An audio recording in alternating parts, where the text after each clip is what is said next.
First law. A robot may not injure a human being or, through inaction, allow a human being to come to harm. Second law.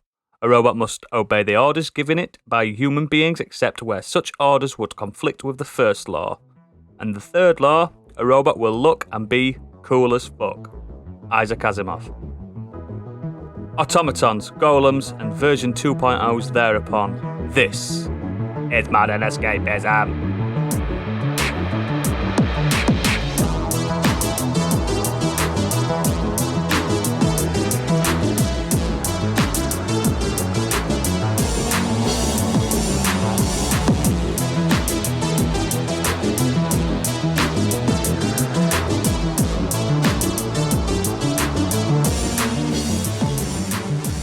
Hello, my name is Oscar, Delta Lima Echo Sierra, and today I am joined by the Sex Master Pleasure Climaxiator 9000i, it's Biggie. Good evening. The Editron Audio Coacylator 5.2, it's Gadget. Alright. The Fembot 20 TIP Drinking Buddy Nano, aka the Candy Machine. Hello. And finally, designed as a protocol droid intended to assist in etiquette, customs, and translation, boasting fluent in over 6 million forms of communication, it's Stig 3PO. But he won't be here until later, because he's late. So I'll say hello instead of him. Hello! These impressions just get better and better, don't they? How are we all this week? Marvellous. It's been a wild one, hasn't it? Yeah, apologies for my being away last week, so I'm back. Yeah, have you got any thoughts before we go on further to the week that you missed? No, I think it was a great episode. I really enjoyed listening to it. Totally agree with Stig's choices about the football. Yeah. Not so impressed with the impression of me. I think they were spot on, really. But yeah, no, it was good. I really enjoyed listening to it myself. Excellent. Well, before we do continue then, we have got a patron to plug, and I'm not very good at this kind of thing, and our patron plugger is not currently here at the moment, so who wants to take the mantle as patron pluggerist? Gadget will do it. Oh, yeah. Apparently I was about to volunteer, but I was getting voluntold. Fantastic. Take it away. Yeah, we have a Patreon where people give us money and they get more bonus stuff because we like giving bonus stuff and we do far too much for you all, so we now charge for it. If you head over to patreon.com/Modern Escapism, you can see that we have 3 tiers. We have the Modern Escape East tier, which is a $5 a month, gets you extended versions of this show. It also gets you a monthly bonus show, plus random bonus series that we do. We've had the full Loki spoiler cast. Right now, me and Biggie are working through the Fast and the Furious films with Too Fast, Too Curious. And by the time you hear this, we should have recorded the second episode, or we'll be about to record the second episode. So yeah, that one's good. We also have the Scorched Sheep tier, which is also a $5 a month, which is for Do Dragons Dream of Scorched Sheep, our D&D podcast. That one gets you early access to episodes, ad-free listening. It gets you battle maps, artwork the Candy Machine does, any musical things we do, character sheets, loads of extra stuff. And you can also pitch item names and NPC names for me to use in the campaign if you want to. Or if you're feeling very flush and you want to support both of our podcasts, there's the Biggie Bundle, which is £7.50 a month, and it gets you everything. Everything. It's as big as me. Yeah. You also get a hug and a kiss off Biggie. Tenderly. Yes. Lovingly, caressingly. I may go too far, but... Well, it's you, Biggie. You always go too far. But yeah, so patreon.com/Modern Escapism. Thank you very much there, replacement Stig. That was lovely. Because the fans are champing at the bit to know what Biggie's been up to these past 2 weeks he's had. What have you been up to? This better be good. Okay, so first thing I did was on the Saturday before the pod I missed, I stayed up for about 5 hours to watch Scratch Bastard do a live stream with DJ Jazzy Jeff at DJ Jazzy Jeff's house. Wow. And it was like a bastard barbecue, and it's basically just like a live set, and it was really cool, and it's out there. I'm part of their VIP room, so I had a little Ooh, you're hard. We had a little Zoom meeting with a few of us were all there grooving away, chilling out, listening to it. It was really cool. That was awesome. After that, I've managed to catch a couple of things that I wanted to talk about. One is I saw a movie called #Alive. I don't know if anyone else has seen it in here. I've seen it advertised, yeah. It's really cool. It's a Korean 2020 film. It basically revolves around a video game live streamer's struggle for survival as he's forced to stay alone in his apartment in Seoul during a zombie apocalypse. It's quite reminiscent of the early days of the pandemic lockdowns, the feeling of isolation. He doesn't want to leave his room. There's chaos happening all outside, and he decides he's running out of food quite quickly, and he has to venture out a little bit. And it's really cool. Really enjoyed it. The main thing I wanted to talk about was I watched the series Sons of Sam, which is also on Netflix. You guys seen this? I've seen it. It keeps popping up on my trending. Is there 2 series of it?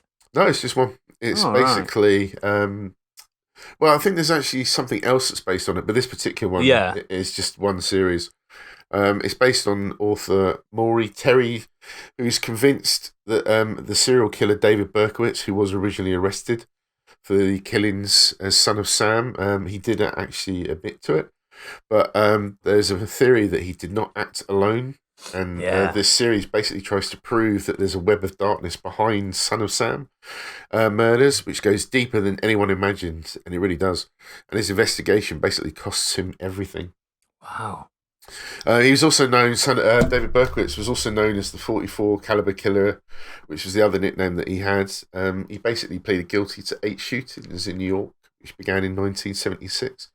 The documentary covers things like the eyewitness portraits really varied. So some did look like him, so they were sort of quite spot on. And there were some really weird ones that were just kind of look nothing like him. And this sort of was never really investigated. And that starts this spiral of the journalist, how far a big rabbit hole he goes down. He discovers links to cults, New York PD corruption. Wow. I don't want to reveal too much because it is quite interesting to watch it, how things are drip fed into you as the series goes on. Everyone knows that he got arrested and stuff, so they did obviously catch the guy, but it's just the theory behind it is really cool. I thought it was gripping. The main character's voiced by Paul, is it Giamatti? Yeah, Giamatti. And there are interviews with everybody involved, so you see interviews that were recorded then, and then ones that are recorded now by those that are still alive. And it's just really interesting. I think it's 4 episodes or something, and they're a good hour and a half long or something like that. But yeah, we really enjoyed it. It was so good. I'm sure there's been a film of this or something else other than that. I'm sure it's been covered before, but I think this particular author who ended up releasing a book called The Ultimate Evil, which was his theory on this, which actually got reopened. The case at one point was reopened because of his research. Just shows you how obsessed you can become to the point that you lose everything in your life around you. And it just shows this guy just wouldn't let go of this theory, basically. It just kind of, it's almost like he's another victim in his own way. Yeah, you see it all the time when you watch stuff like with Zodiac and stuff like that, do you know what I mean? And these obsessives, these investigators as well, they're just, it's crazy. It's fascinating, though. And that's what I like about it, is that although he doesn't really, there's a couple of bits where he obviously is recorded, but later on he's voiced by Paul Giamatti. So it's kind of, you're having to rely on how the evidence is given to you about what happened to this guy and the theories behind whether Son of Sam was actually working on his own or not. And it does really make you think at the end. You have to start weighing up the evidence in front of you, and it's really hard to make a decision. It really is. Yeah, and did you say there's 4 episodes? It's something like that. It's because we just watched it straight after in one night. It's just kind of like we wanted to finish this, so we've kind of lost track of how many times it stopped and started. Some of these Netflix ones are annoying though, like these Making a Murderer, where they expect it's as if you're not going to see the next episode for another week, but you've seen it straight away. Like they leave it on this weird cliffhanger, and it does my head. And it's like I'm binging this, motherfucker. Yeah, that's exactly what we did. Because I must admit, I get very frustrated having to wait a week for an episode. The fact that we used to how get used to our it lives before. have changed in the days I of know. streaming. Well, that's it though, because you think about when you had TV, when you used to watch, I don't know, 24, and you had to wait a week. to Oh, watch God, yeah. an episode and stuff like that. Whereas we've been kind of, like you say, spoilt with streaming services, but then now they're doing the same thing. It's like, no, we'll let you wait a week for something. It's like, no, put it on. I begrudge it when they do that. It makes me want to not watch it. Some genuinely deserve to be a weekly event for the, and I'm going to say it, hold on to your chuffing ears, the zeitgeist. I know people don't like that word. Yeah. But yeah, people like to latch Look onto at you it. learning culturally significant words. You've been on Twitter again, haven't you? Oh, once or twice. Oh, and speaking of which, I finally caught up with WandaVision. Good, innit? enjoyed that. Hey, But I wanted to say just very quickly how brave I thought it was, the first 2 episodes particularly. Yeah, because they nearly Yeah. lost me on that. You could have lost a lot of people. But there is a reason why it does that, and I think it's really clever. As a whole, it's incredible. I do think Loki's better as a whole, but Yeah, I'm looking forward to watching it. Oh, you'll love it. But excellent. That's a jam-packed couple of weeks. Thank you. Candy, what you been up to?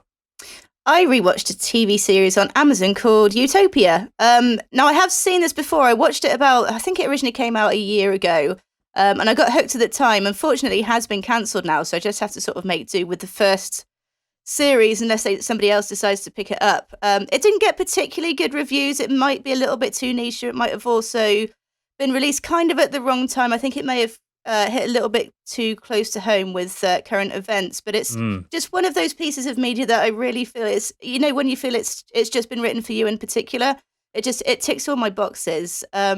Now, if you haven't seen it, it's a sci-fi drama series, and it's based on an original British series by the same name, which I think came out in 2013. Yeah, the people adored that. Yeah, and again, that's very sort of quirky and niche. Now, I actually did try and watch the original one. It just didn't hit the same for me.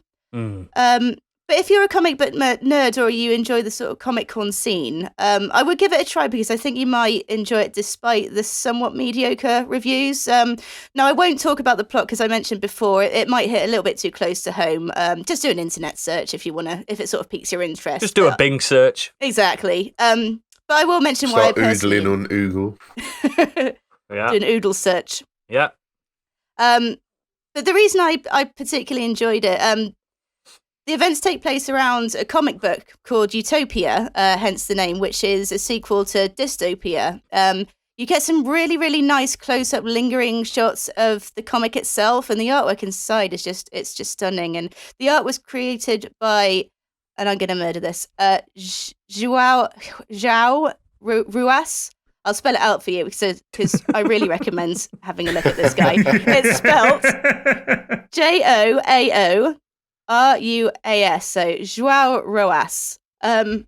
He's an artist from Sao Paulo, and he does a lot of TV work, but he also does his own shows around the world now. So hopefully he'll come to England. We can go see one. It's probably pronounced something like Wow Ruas or something like that. Yeah, wow. Wow. Or Dave. Yeah, probably. Dave. We'll call him Dave from now on. Oh, Dave. I'm not a huge comic book fan, actually, myself. Certainly not in recent years, and that's Well, you not should because be. I know I should be. It's not because I'm not interested. It's just finding the time and knowing where to start at certain points. But I do love good artwork. I can appreciate that, and I have really tried. good. Yeah, I've tried unsuccessfully to find some high-res images of the art that's actually used in the show, and some merch, but to no avail, unfortunately.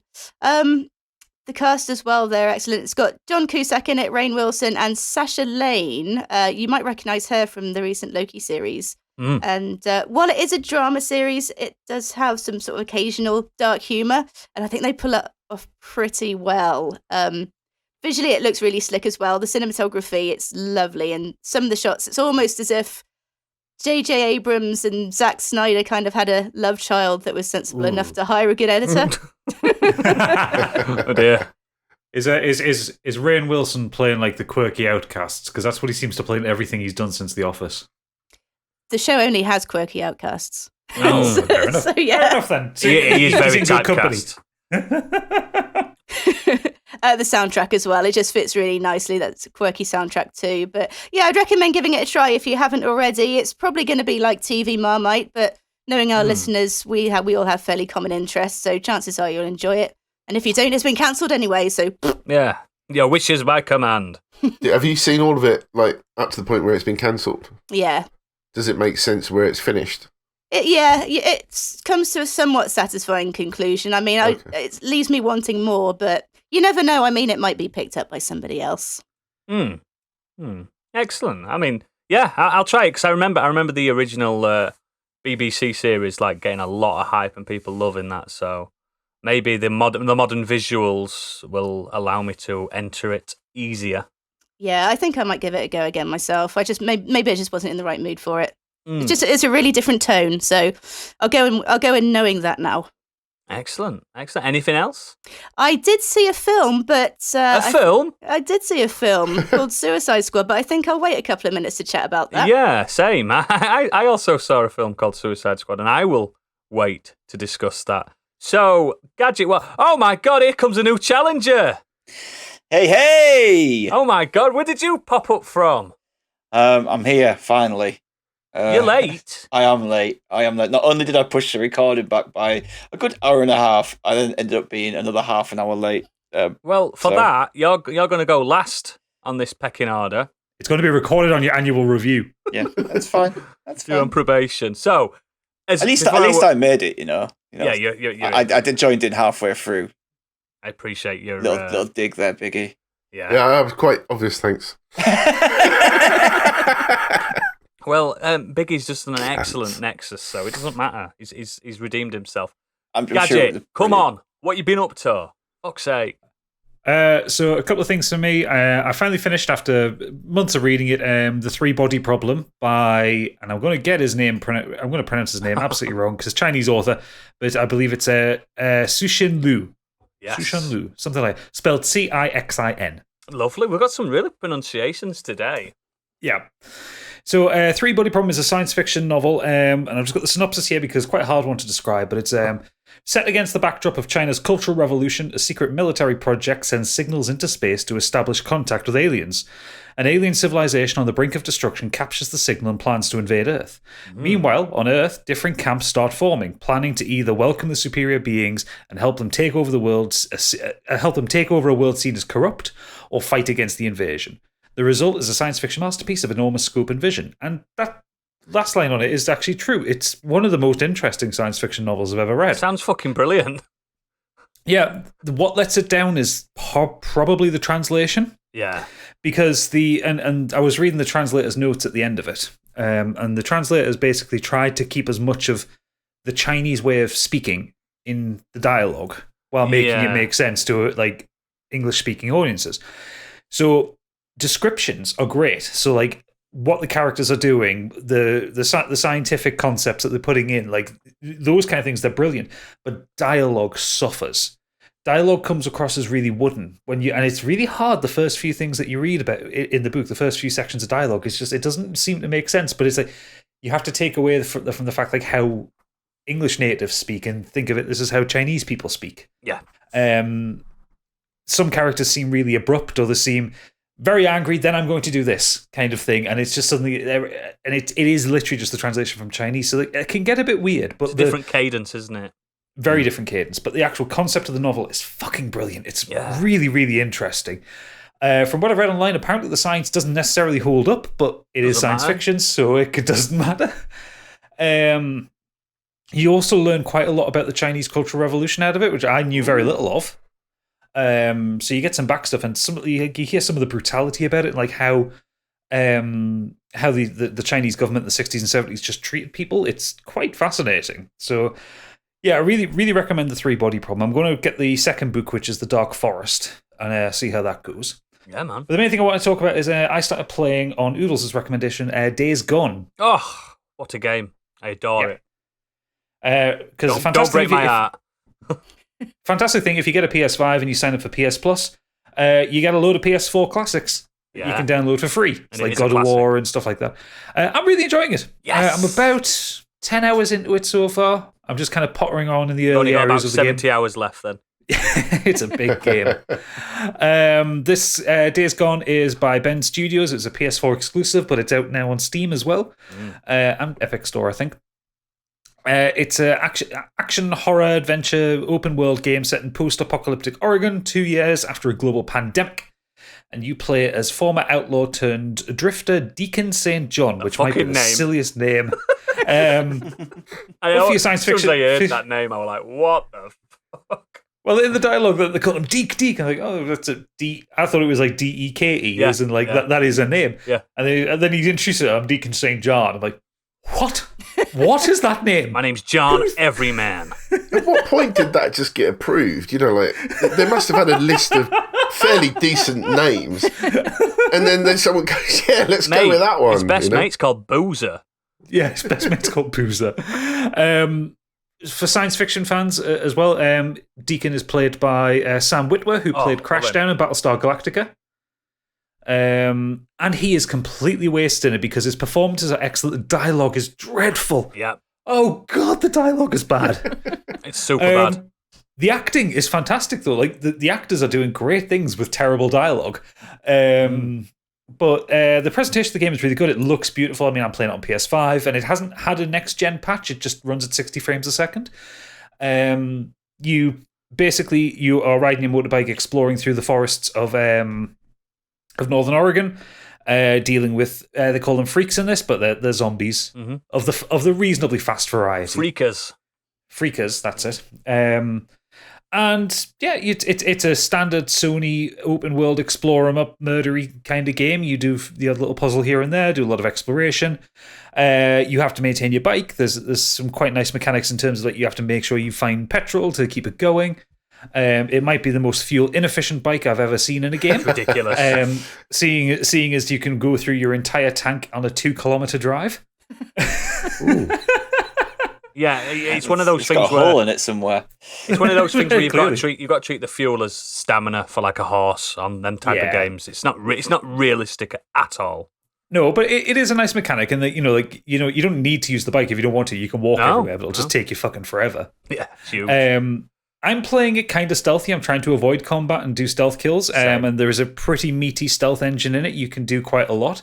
It's not quite at Hitman levels, but you get a lot of tools. You can like craft weapons. You can steal oil filters from cars and use them as suppressors on your pistol, stuff like that. I love that, mate. I love it. Yeah, it's a really cool little thing. The game actively discourages you from using guns in some situations, like using an assault rifle is so inaccurate, it's pointless. It's only useful for like spraying into a crowd of zombies that are chasing you. Yeah. The zombies themselves aren't scary until there's more than 3 of them. And if there's 3 of them, they're fucking terrifying because they just rush you. And it's actually really tense. It's one of the best implementations of zombies I've seen in a game since Resident Evil. It's like water, isn't it? It's like a torrent of zombies. Oh yeah, I haven't faced up against a horde yet, but there's been a couple of cutscenes with them, and like the way that they look scary as fuck. There's optional ones you could go to, but I don't recommend it yet. I really don't. The hordes, it's like more mid to late game. But fucking hell, they're like water. When that game was getting originally sort of reviewed and criticised, I do remember somebody posted on YouTube, just go watch this, and he was creeping in some bushes or something, just trying to be really careful, and then he turned round and literally he'd almost been snuck up on by this horde of zombies, and he turned around and he was like, fucking hell! Yeah, there are some static hordes that are more cinematic in approach, like on the original gameplay demo, there's that one. Yeah, I remember that, the lumberyard. Yeah, but there's also the roaming hordes, which are just completely randomly walking around the world, and I think it's random. They've probably got a set path. Do they just teleport then, like they do in The Walking Dead? They're not that powerful. Well, to be fair, sometimes the game spawns them in like when it thinks you're not looking. Yes. I noticed that. So you'll go to an area, it says like clear out the freaker nests. Okay, fair enough. So you get like a little kind of cutscene overview showing the place, and you've turned up there. There's nothing there, and when the cutscene ends, there's like 50 of them. It's a proper game, isn't it? It's got a few rough edges to it. Like I said, the dialogue is dreadful, but I'm really enjoying the story. Presentation can be beautiful. Like when you get up to high places and you look over the world, it's as good as Horizon Zero Dawn for some of that stuff. Yes, it is. It runs really well. I'm really enjoying it, and considering you can get it for free on PS Plus, if you've got a PS5, it's well worth playing. It's also about a tenner to just buy physical anyway. Oh yeah, there's loads of copies out there. I've downloaded it.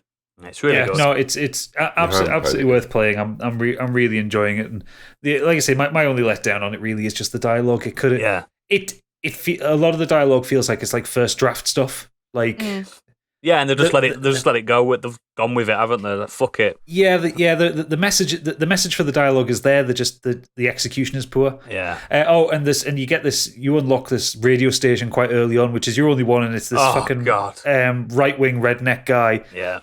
Preaching on about the Second Amendment and stuff like that. Like, the politics within the game suck. Yeah, they do. Like, because Deacon is neither for nor against them. There are some things this guy says that Deacon actively agrees with, and some of it that he disputes. He's a proper fence sitter, isn't he? Yeah, I guess the intention is supposed to make Deacon seem like he's a complex person, like he's got opinions both sides of it. But when you've listened to Mark Copeland talk on about how the American government watered down gun laws so that the human race would be destroyed when the zombie apocalypse came because that's what the liberal elites wanted. Yeah. And he's like, and Deacon's response is, I'll take all the guns I can get. It's like, fuck you. Fuck you. No, you don't get to do that. Don't make a political point and then have your character a stupid political point and then make your character agree with it. I mean, Deacon isn't the smartest nut in the turd anyway, as it goes. No. He's a very good survivalist, but he doesn't know how to read humans for one. No. But I mean, gameplay, like I say, gameplay wise, it's really enjoyable. I think it's about as good an open world Sony game as I've played. I've got a real soft spot for these type of vehicle open world games. Like, I'm big into Mad Max. I love this game. So I don't know what it is. It just does it for me. You know what I'm like when I'm playing games? I'm listening to something else as well, so I can switch off and just. I mean, this game's a perfect podcast game because there's not really a lot of incidental dialogue when you're driving around. Yeah. And there's no it's not like GTA where you've got the radio stations that keep you entertained. Exactly. You've just got this Mark Copeland going on and he pisses the fuck out of me. yeah, he's the worst. And then they expect you to help his camp. No, thank you. I'm going to send all the hordes there. Did you say the zombies were called freakers? Yeah. Yeah. Why do... That's one thing that bugs me. It's the same with The Walking Dead. It's like, everyone would call them zombies. I mean, no one would be like, there are characters we in that call game them that walkers, call them and they call them walkers, and they call them walkers. Like, where's the word walker come from? They're fucking zombies. Just in zombie media these days, they want to get away from calling them zombies, but they are zombies. It's like, just call them a fucking zombie. I was going to say, there's not some kind of legal reason, is there? Like, the term zombie isn't sort of copyrighted. It is a branding thing. Like, they're called walkers in The Walking Dead because it's the name of the property. Yeah. In this they call freakers because I think the game director, what's his name, Josh Garvin or something like that. You know the one that said we should all buy it at full price so his children can eat.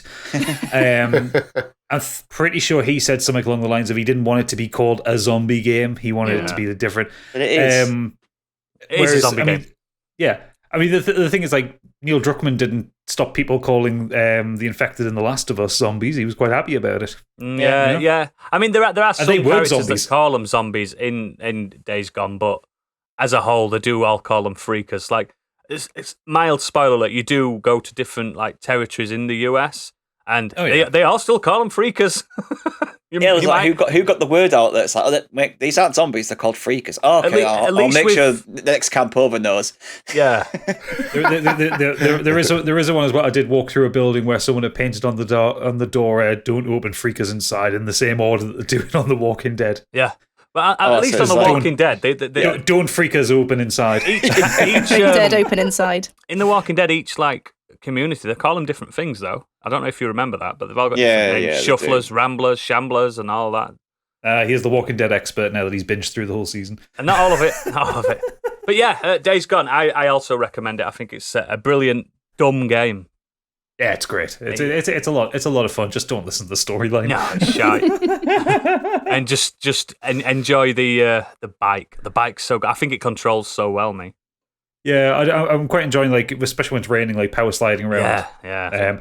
Sorry. The other thing that I hate, just very quickly, the sniper ambushes. Fuck them. Oh yeah, fuck them so much. Fuck them. Just some fucking guy up in a tree that you can't see for miles away. Yeah. Sniping at you, and your only warning is Deacon going, "Oh fuck, it's a sniper attack." Too late. As you get shot. Bastards. I started playing Batman Arkham Knight this week. just not very far into it, which is why I didn't bring it up. But fuck me, does that car not control well at all? That's why I stopped playing it. Yeah. Oh, the back tank. That's not a car, mate. It's a tank. What is that all and then them about? having like forcing these bat tank missions on you, and you're like, Yeah. Up on the It's roof, two- for fuck's sake. It's like, 2/3 of the game. Yeah, get your There's most the game, the tank. fundamental thing in the game working. Play Mad Max, that's got a great car mechanic. Play Yes, Days I Gone, agree. that's got I a do great agree. bike mechanic. It's fucking Don't piss about. I love the Batman games, but I don't need the Batmobile at all. No. But anyway, we'll move on to me. I've been watching a film called Suicide Squad, but I'm not going to discuss that because I know Stig is just raring to go on that one. But the main thing I want to talk about is Death's Door, a computer game that I have completed this week in one sitting. I'll just add that. madman, absolute madman. Yeah, it took So me... this has been a little ripple of a game that's gone through our community, hasn't it? Yeah, Because it started with Luke, wasn't it? Yeah. Did you play it on a computer? No, I played it on the Xbox. You know that console that's really good. You played just called it it on a that. computer game. Oh, I call them all computer games. Sorry, Dad. But yeah, Death's Door. It cost me £2.03. I have to make you aware of this, and I think that game's fucking incredible. Afterwards, while I was playing it, I was just like, this is good. This feels good. This is tight. This is nice. And if you don't know what it is, it's an isometric action RPG light type thing in which you play as a Crow Reaper and have to reap the souls of area bosses to unlock the Death's Door. I'm not going to spoil the plot because I think that's one of the better things in this game, which is rare for this kind of game. If you don't really play much games, think old school Zelda kind of vibes. It's got some puzzles. It's got dungeons. Is it called a Metroidvania as well? It's barely, mate. It's barely a Metroidvania. There are areas that you have to go back to, but no, I wouldn't call it that. It's when combat's closer to something like Hades, but not as fluid, not as fast, not as frantic. But yeah, it's just straight away you play it. The art style just hits you. It hits you. I don't know if you guys have seen it in action. Yeah, I've seen it. It's when I first saw the screenshots, the first thing I thought was like an isometric Zelda. Yeah. It's so beautiful. It's so like stylized, and everything's like It's like if Tim Burton did a Zelda game. Yeah, absolutely. And instead of Link, you're a crow. And there's plenty of weapons. I think there's 4 or 5 weapons you can have, 6 maybe, I can't remember. And you just go around smashing baddies. They're not very difficult, the main baddies. And then you work your way through a series of dungeons, puzzles, keys, that kind of thing. And then you fight a boss, which they're the show-stopping moments. Some of the bosses in this are brilliant. Absolutely fantastic. Some of them are just absolute Dark Souls style duels or against some kind of beast, but some of them are actually quite thoughtful and puzzle like bosses. The checkpoint system's incredible. You don't lose anything when you die, only progression. So that's good. So every time you die, you technically could get stronger as long as you're fighting. So yeah, it's just a really nice, simple. I mean, people are saying, "Oh, it's a 14-hour game." It's not. I've 100%ed it in 7 hours, I think.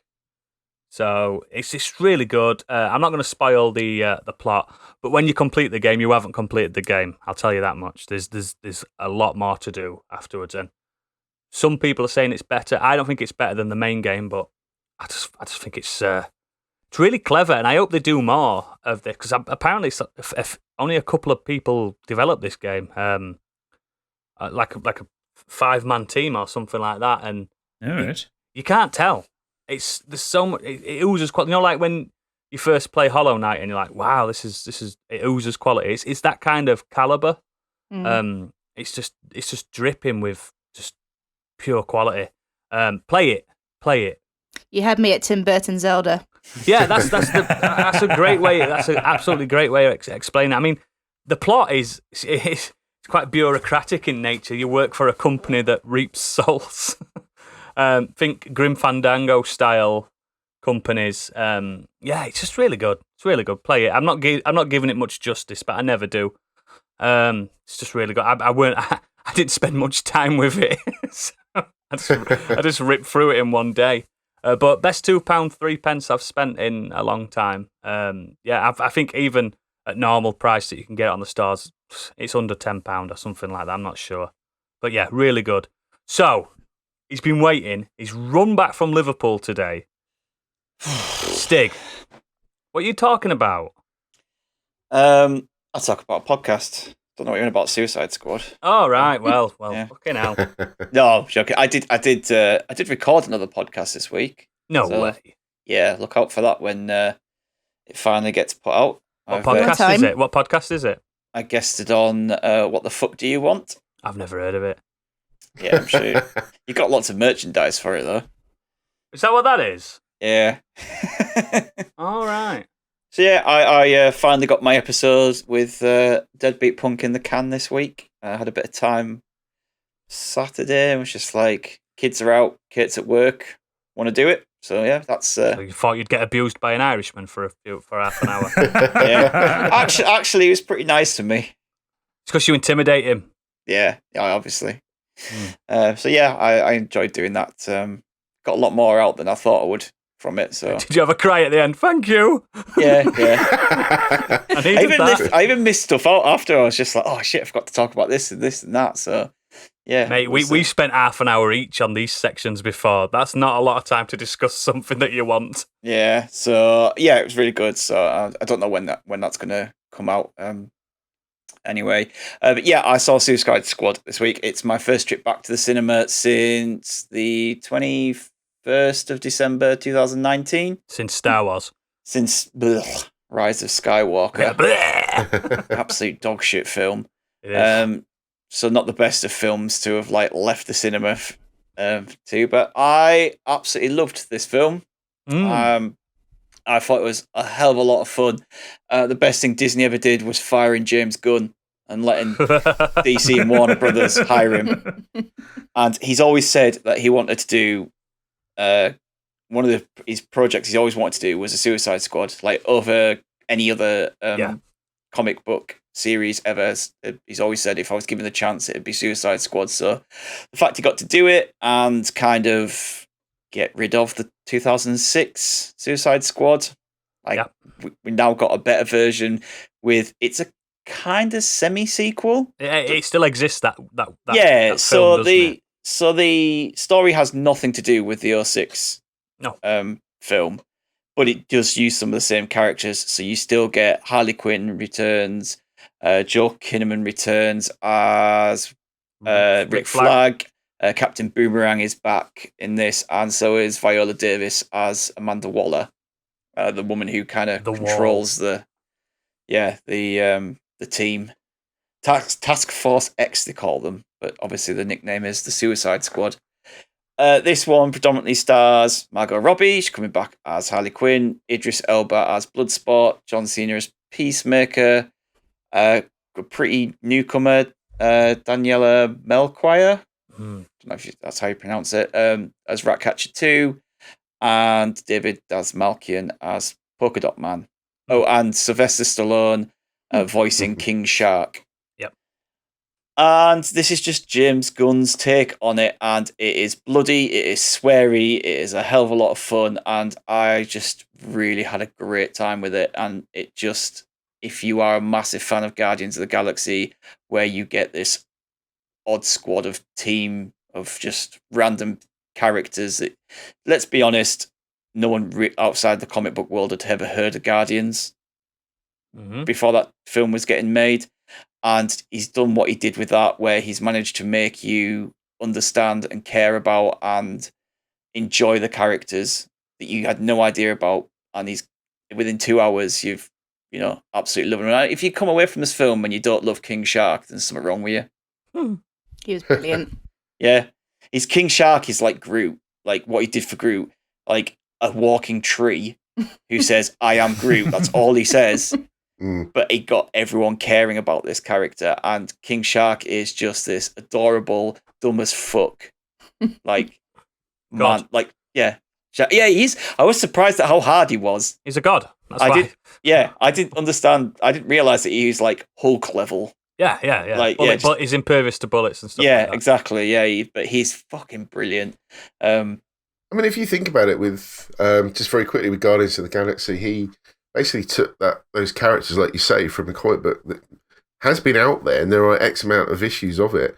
But then they got the movie out, and then of course they had to do some more follow-up comics as well. So it's just reinvigorated. He did the clever thing of not series. picking the what they call the A-tier Guardians of the Galaxy. He picked a completely random squad of Guardians of the Galaxy and turned them into now the A-tier of Guardians of the Galaxy, because they weren't. Do you know what I mean? In the comics, they weren't the main ones.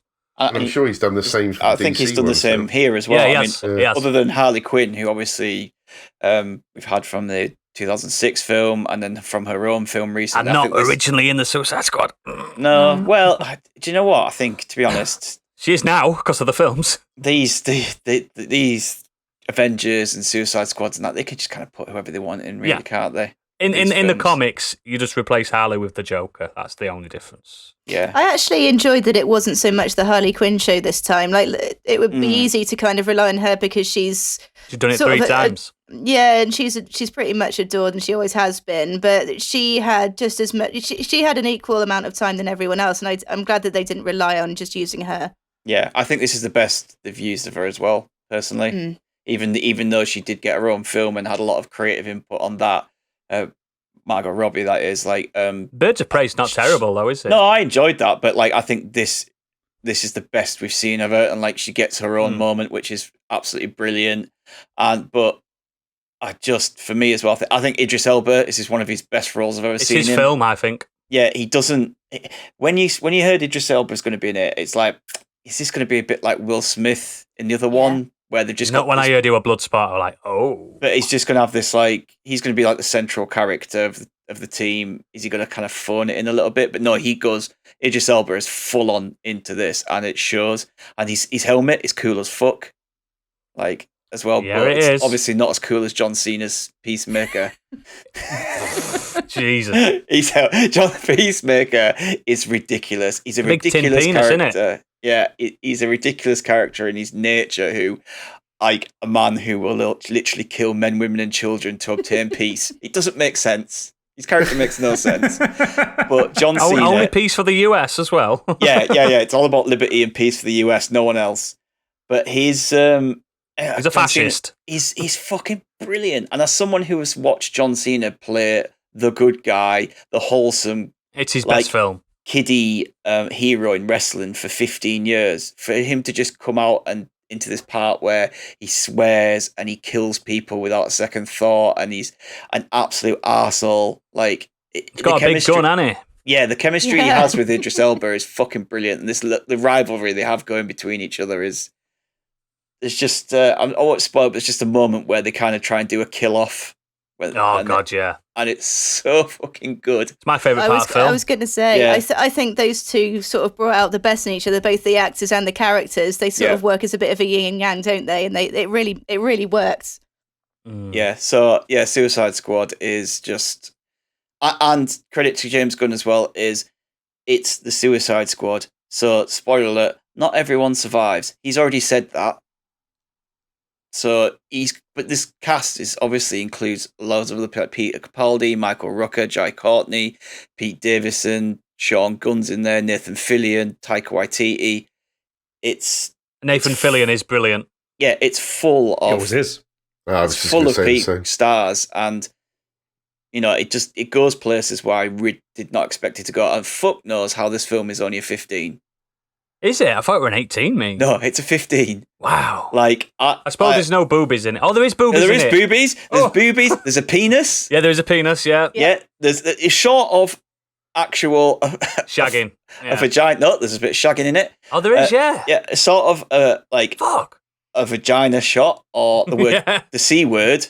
Like, everything else is in this film. Oh, God, Do you know what I mean? Like, I don't know how they've managed... What makes an 18 then? I don't know. Nowadays, I think it's full penetrative sex. Yeah, it must be, because me and Kate came out of this, and I was just like, she's like, is that only a 15? I was like, you looked up and went, yeah, it's only 15. She's like, how the fuck? That must be the hardest core 15 I've ever seen. Yeah, it's I mean, it's probably down to the fact that the violence in it's quite cartoony. oh yeah, It's bloody and it's gross. Like I've seen the trailers, it's bloody and it's gross. But like to get an 18, you need like realistic violence. You need proper peril and stuff like that. This is a comic book film. Like comic book films always tend to get rated a little bit lower than what you expect they would be. It's got my favourite headshot of any film ever. So there is a scene early in the I'll not tell you who gets headshot, but the effect of them getting shotgun to the face is disgusting. Yeah. And it looks incredible, and you have to give them props for the gore, because it's gore on another level. That like even like films like Deadpool and Deadpool 2 haven't reached that, because they get away with it more in Deadpool because he's got a red suit on, so they can just absolutely obliterate him. And The Boys is 18, isn't it? Yeah, that's the thing. The Boys is an 18, and that's like stupid, like over the top gore. I mean, on The Boys, mate, they put a bomb up his ass and blow him up, so it's a little bit, true, a little bit stronger. But I just give credit to Warner Brothers and DC for finally just having the balls to go, you know what? Let's create like an over the top action comic book film. Like they bloody need to. They tried to play it so kind of safe. And when they did try to make the original Suicide Squad, they obviously saw the success of Guardians and the Avengers, and they were like, "Oh, like we need to make the Suicide Squad a bit more like Guardians," and it just fell on its ass, and there was too much studio interference, and it just ruined that film. I mean, apparently the first film was just a music video, wasn't it? Yeah, apparently the director has come out and said, like, I was basically removed from editing, and the studio, did it all, and I've got a copy of this film that should have been my vision. Oh, there's another cut. They have said this is not going to come, and he said I'm not going to speak on this anymore. I'm really happy for James. He's a great guy, and the film is brilliant and everything. But he's obviously upset that what they did to his film. But they've now given James Gunn a producer role on. They've produced a Peacemaker spin-off. So there's a TV show coming, and they've also said that he will be handling other franchises going forward, whether that's more Suicide Squad or something else. Didn't he get rehired for Guardians 3? Yeah, he got rehired for Guardians as well, so he's back now, busy man, doing Guardians. Wow. And then I'm sure after that he'll probably go back to DC and Warner Brothers. He's the one that can skirt the lines now. He's proved himself on both sides. Yeah. Do you know he's also pitched a crossover film to both studios? Well, there's been many crossover books, so exactly. Yeah, so he's the one trying to push that boundary as well. But I'm trying to think of what I'd like to see him do, and I did hear on another podcast I listened to, they said that he could probably do like a Teen Titans really well. Yeah, he could, absolutely. I'd be more into I'd like him to see Justice Society, something like that. Didn't they try to do like a live action Teen Titans recently? Was that a Netflix thing or something? No, there is one. It's called Titans. Titans, but they got rid of the teen. No, and also there's no Cyborg because he's like tied up in another show. Yes. What was he in? What sort of the show they do? I fucking forgot the name of it now. It's meant to be really good. Doom Patrol? Doom Patrol. Yeah. Is he in that? I think he's in that, like the character or something. Something like I've not watched any of them, but they look a bit shy.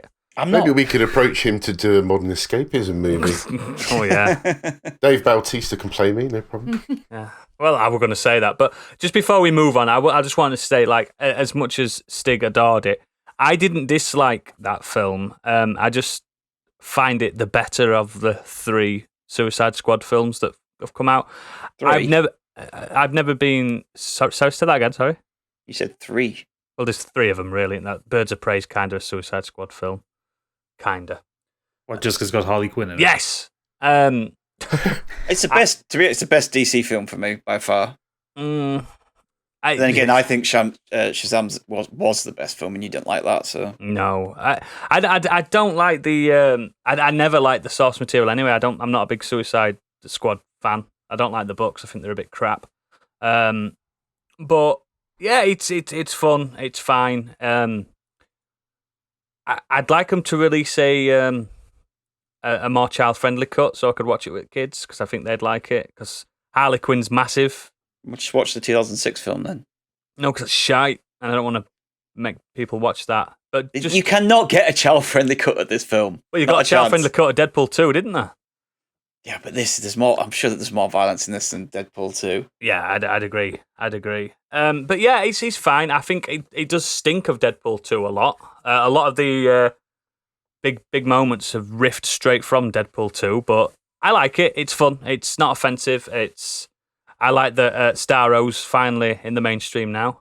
Big fan of Starro. Always have been. That's always good. And I'm just I'm not going to spoil the ending. I'm a bit disappointed that a certain person didn't turn up at the end. But other than that, yeah, it's fine. I get a massive 3 out of 5. Also, it had a really wonderful moment regarding Starro right at the end as well. Oh God, it did. Oh yeah. That bit, mate. That's like perfect. I'm gonna have to see this film now, aren't I? Well, it's out on streaming to rent now. So. Yeah, they did Starro absolutely perfect. I never thought they'd get a giant intergalactic starfish right on screen, but they've done it. It's such an incredible character front box as well, and they absolutely smashed it out of the park with that. But yeah, good film. Right then, let's go on to the main event. This is going to be a long one. I can feel it already. Biggie, what we're chatting about? This week we're chatting about our favourite robots. Yeah. Whether it's time-travelling murder bots, a blooping astromech droid, or a huge sentient shape-shifting automated robots, we want to know what your favourite is and why. Yes. A Transformer. Yeah. Excellent. So, time on a tradition, we will go through our main choices, and then we'll have some extras round the back for the patrons only. So, Gadget, you're a man that's got kind of a robotic name. Gadget sounds robotic. Oh, okay. I thought you were talking about my real name. No. Your real name is Gadget. I am Mike. I want to talk about a very lovely robot. Oh. He's a robot for all the people. He takes care of those in his life. I want to talk about Crichton 2X4B523P from Red Dwarf. It's a lovely robot. Yes, and if we excuse the rather dorky middle name that he has, he claims he's never fond of the 2X4B bit of it. Mm-hmm. Crichton is played by Robert Llewellyn on Red Dwarf from Series 3 onwards, but he turned up originally in Season 2 with David Ross, rather. I'm getting mixed up with Arrested Development here. He was played by David Ross when he first appeared. That would have made a different Crichton. It definitely would have. Or would it? No. I think of that. I'd actually like to see that. Yeah.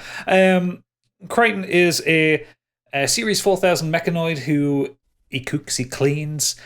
His whole thing is just to take care of the humans under his watch. Yep. And he goes to the ends of the earth, which of course Dave Lister takes full advantage of when Crichton turns up on the field. As does all of them, actually. All the main characters take advantage of Crichton in some way, shape, or form. Yes, they have. I was reading up on his Wikipedia so the first episode where he turns up when he's played by David Ross. The episode marks a first in science fiction history in which an android deliberately gives a human being the finger. Really? Wow. Yes. Isn't he quite existential on the first time to see him? Isn't he like depressed? Sort of, yeah. Because so when they first find Crichton, they find him on the Nova 5, which is a down spaceship, and the transmit up Crichton saying that the crew of the ship are awaiting them and are keen to meet them, and they're all beautiful ladies. Yeah. So of course, Lister, the cat, and Rimmer, having not seen ladies, well, in the cat's case ever, they're very keen to go down and meet them, and they fly down there. The cat's looking in every mirror available. and they walk into the banquet room in the Nova 5, and it's 3 skeletons that Crichton is still taking care of, doing their hair, putting lipstick on their teeth and stuff like that. And yeah, he's a very genial android who Lister decides to try and give an attitude as the series goes on. He tries to kind of break his programming, which there's a lesson, I think it's in Red Dwarf, in the 4th season of Red Dwarf, where Lister is trying to teach Crichton how to lie. Yeah. He's going. Yeah, and you get the moment where it breaks, where he's going, "What's this?" And he's holding a banana. He says, "It's a banana." He says, "No, it's an orange. It's a banana. No, it's an orange. It's a small Czechoslovakian crossing guard." Yeah. And he's like, "You did it. You lied." And he tries, to teach him how to insult Rimmer and stuff like that. So you get the classic line of "You're a smurr," because he can't say smeghead. And Crichton gets some of the best plot lines throughout the whole series. I agree. My favourite one of his is probably The Last Day, which is where his life expectancy as an android is about to end. Yes. So that one does get particularly existential because, there are the discussions of Silicon Heaven versus Silicon Hell, where, Lister points out to Crichton that Silicon Heaven doesn't exist. But where do all the calculators go? Yeah. It's a very good point. Yeah. Camille, where he falls in love with a pleasure gelf. Yes. Oh my God. Gelf being genetically engineered life form, not to be confused with another acronym. Yeah. There's and DNA in series 5 where Crichton gets turned into a human. Oh God, yeah. Forgot about that one. And you get a lot of exposition on Crichton on that one. So you find out he's got spare heads. Yeah. Who he argues with. Or that we get sexually aroused by vacuum cleaners. Yeah, he has got a vacuum cleaner attachment on his belly, hasn't he? Yeah, he does. No, on his crotch. On his crotch, that's it. Sorry, his crotch. his crotch attachment, yeah. I love Crichton. He's a wonderful robot, and Robert Llewellyn plays him so well. I was just going to say, I think David Ross, no disrespect to him, but they obviously changed their tact about how to play Crichton because he was functional, I think, for the show. But then when they brought Robert Llewellyn in, he took Crichton to a completely different level. Yeah. And I know everybody's got their favourites, but for me, Crichton delivered that. I can't remember the whole quote, but it's something along the lines of Rimmer shouts out, "We've got to go to like red alert," and he goes, "Red alert, really?" He goes, "Yes." He goes, that means I have to change the light bulb. I think that was yeah. I love it, absolutely love it. I don't like that first Crichton. Yeah. How long was that first? He looks weird. How long did he play him? Doesn't he have like just one episode? Big, like bright red lips and yeah, it was the original design. For weird looking, like and I'm just looking at it. Yeah, he wears like a shiny tux or something. It's just like they did. So, forgive me when for they not changed him remembering. up and changed the actor. It was a good decision. Forgive me for not remembering. So, did they not take him back with him that episode? No, so they do take it back with him. So the episode ends with Crichton after he's given Rimmer the finger. He borrows Lister's bike, and the whole setup is there's this huge bit of scrolling text in the very first episode of Red Dwarf 3 that skips past faster than you can watch it. You've got to pause the video to watch it. Basically explains that he goes off on his bike and explores Red Dwarf for about 6 months. Right. He explores every facet of it, learns what the ship is about. So they would have had intentions of keeping a Crichton character on, and then they just thought Robert Llewellyn's just way better.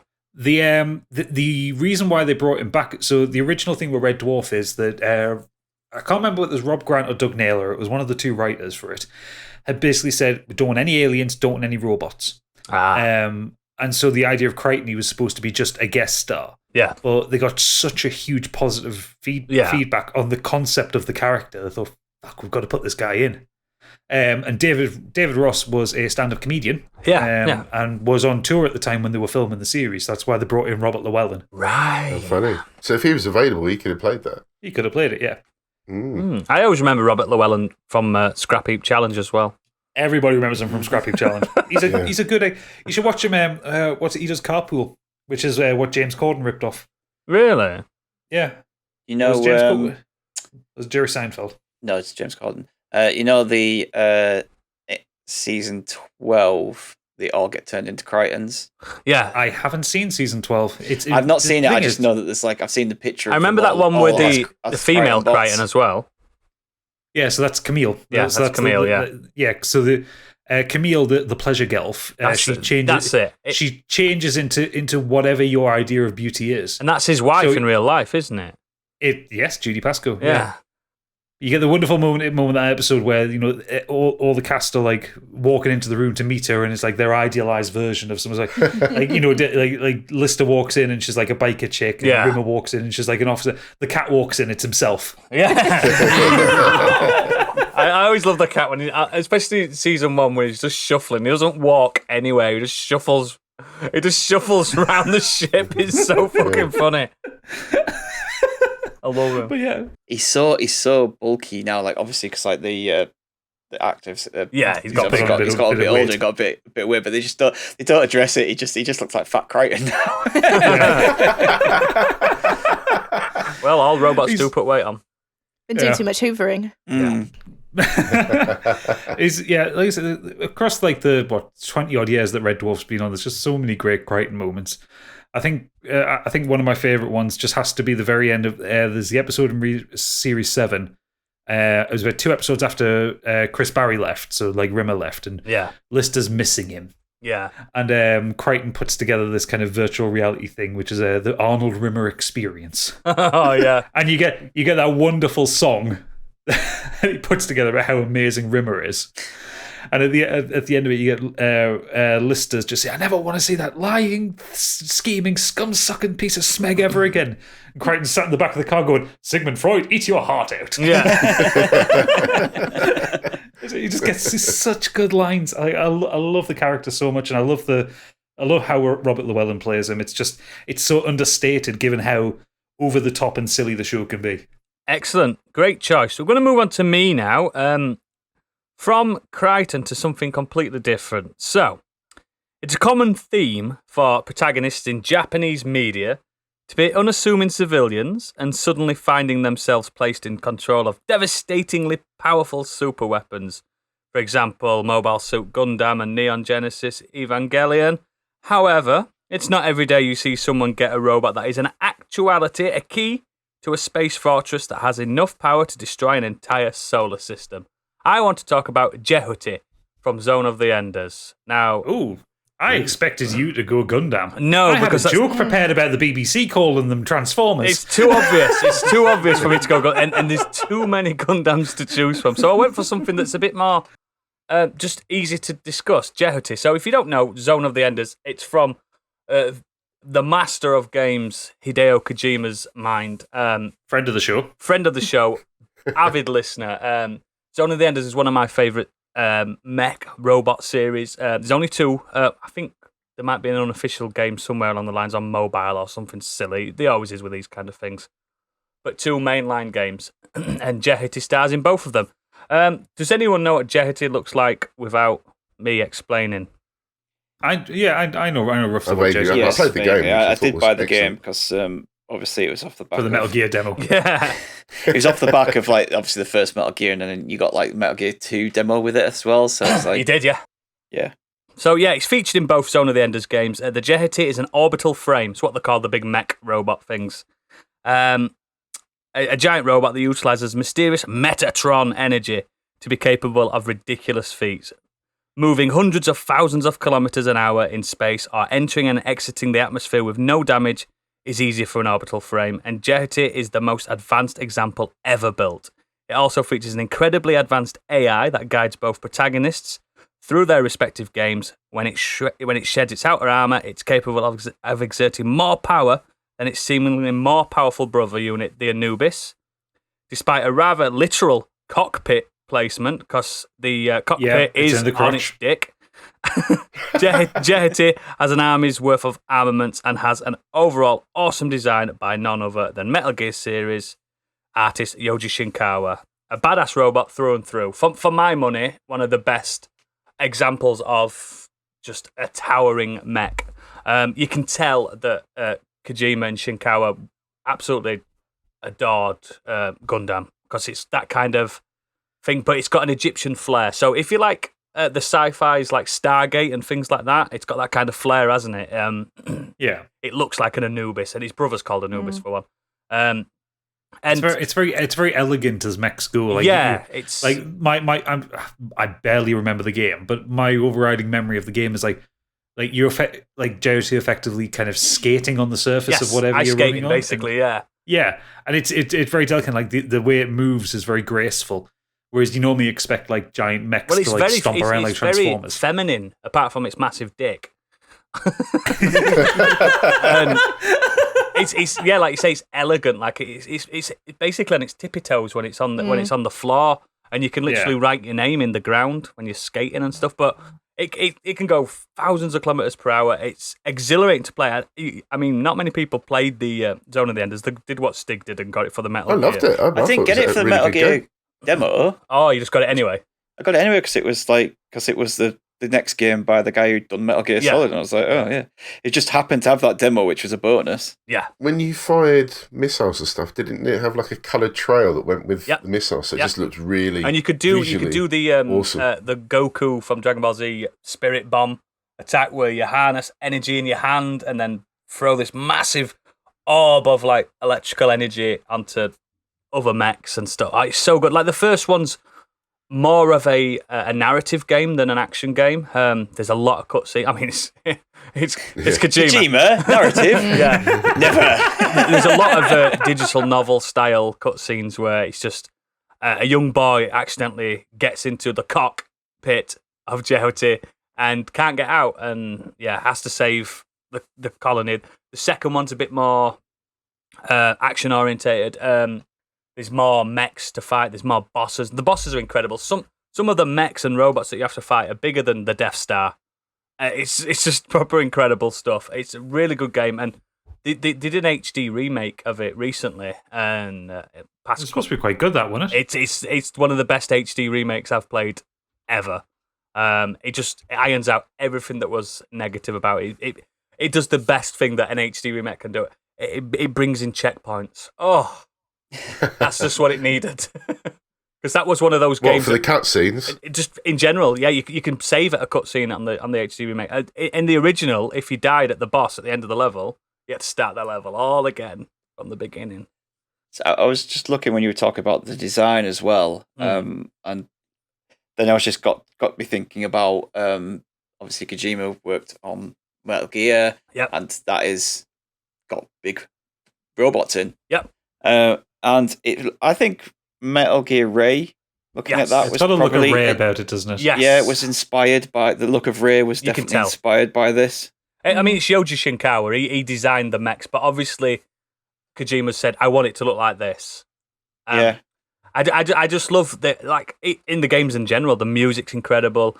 The Egyptian theming, and then in the second one, there's more other like religious themes for the mechs and stuff. Like some of them, there's a Gilgamesh, which is like Indian mythology and stuff like that. It's just really good. Yeah, I don't think I played the second one actually. I really enjoyed the first one. I think the second one's better.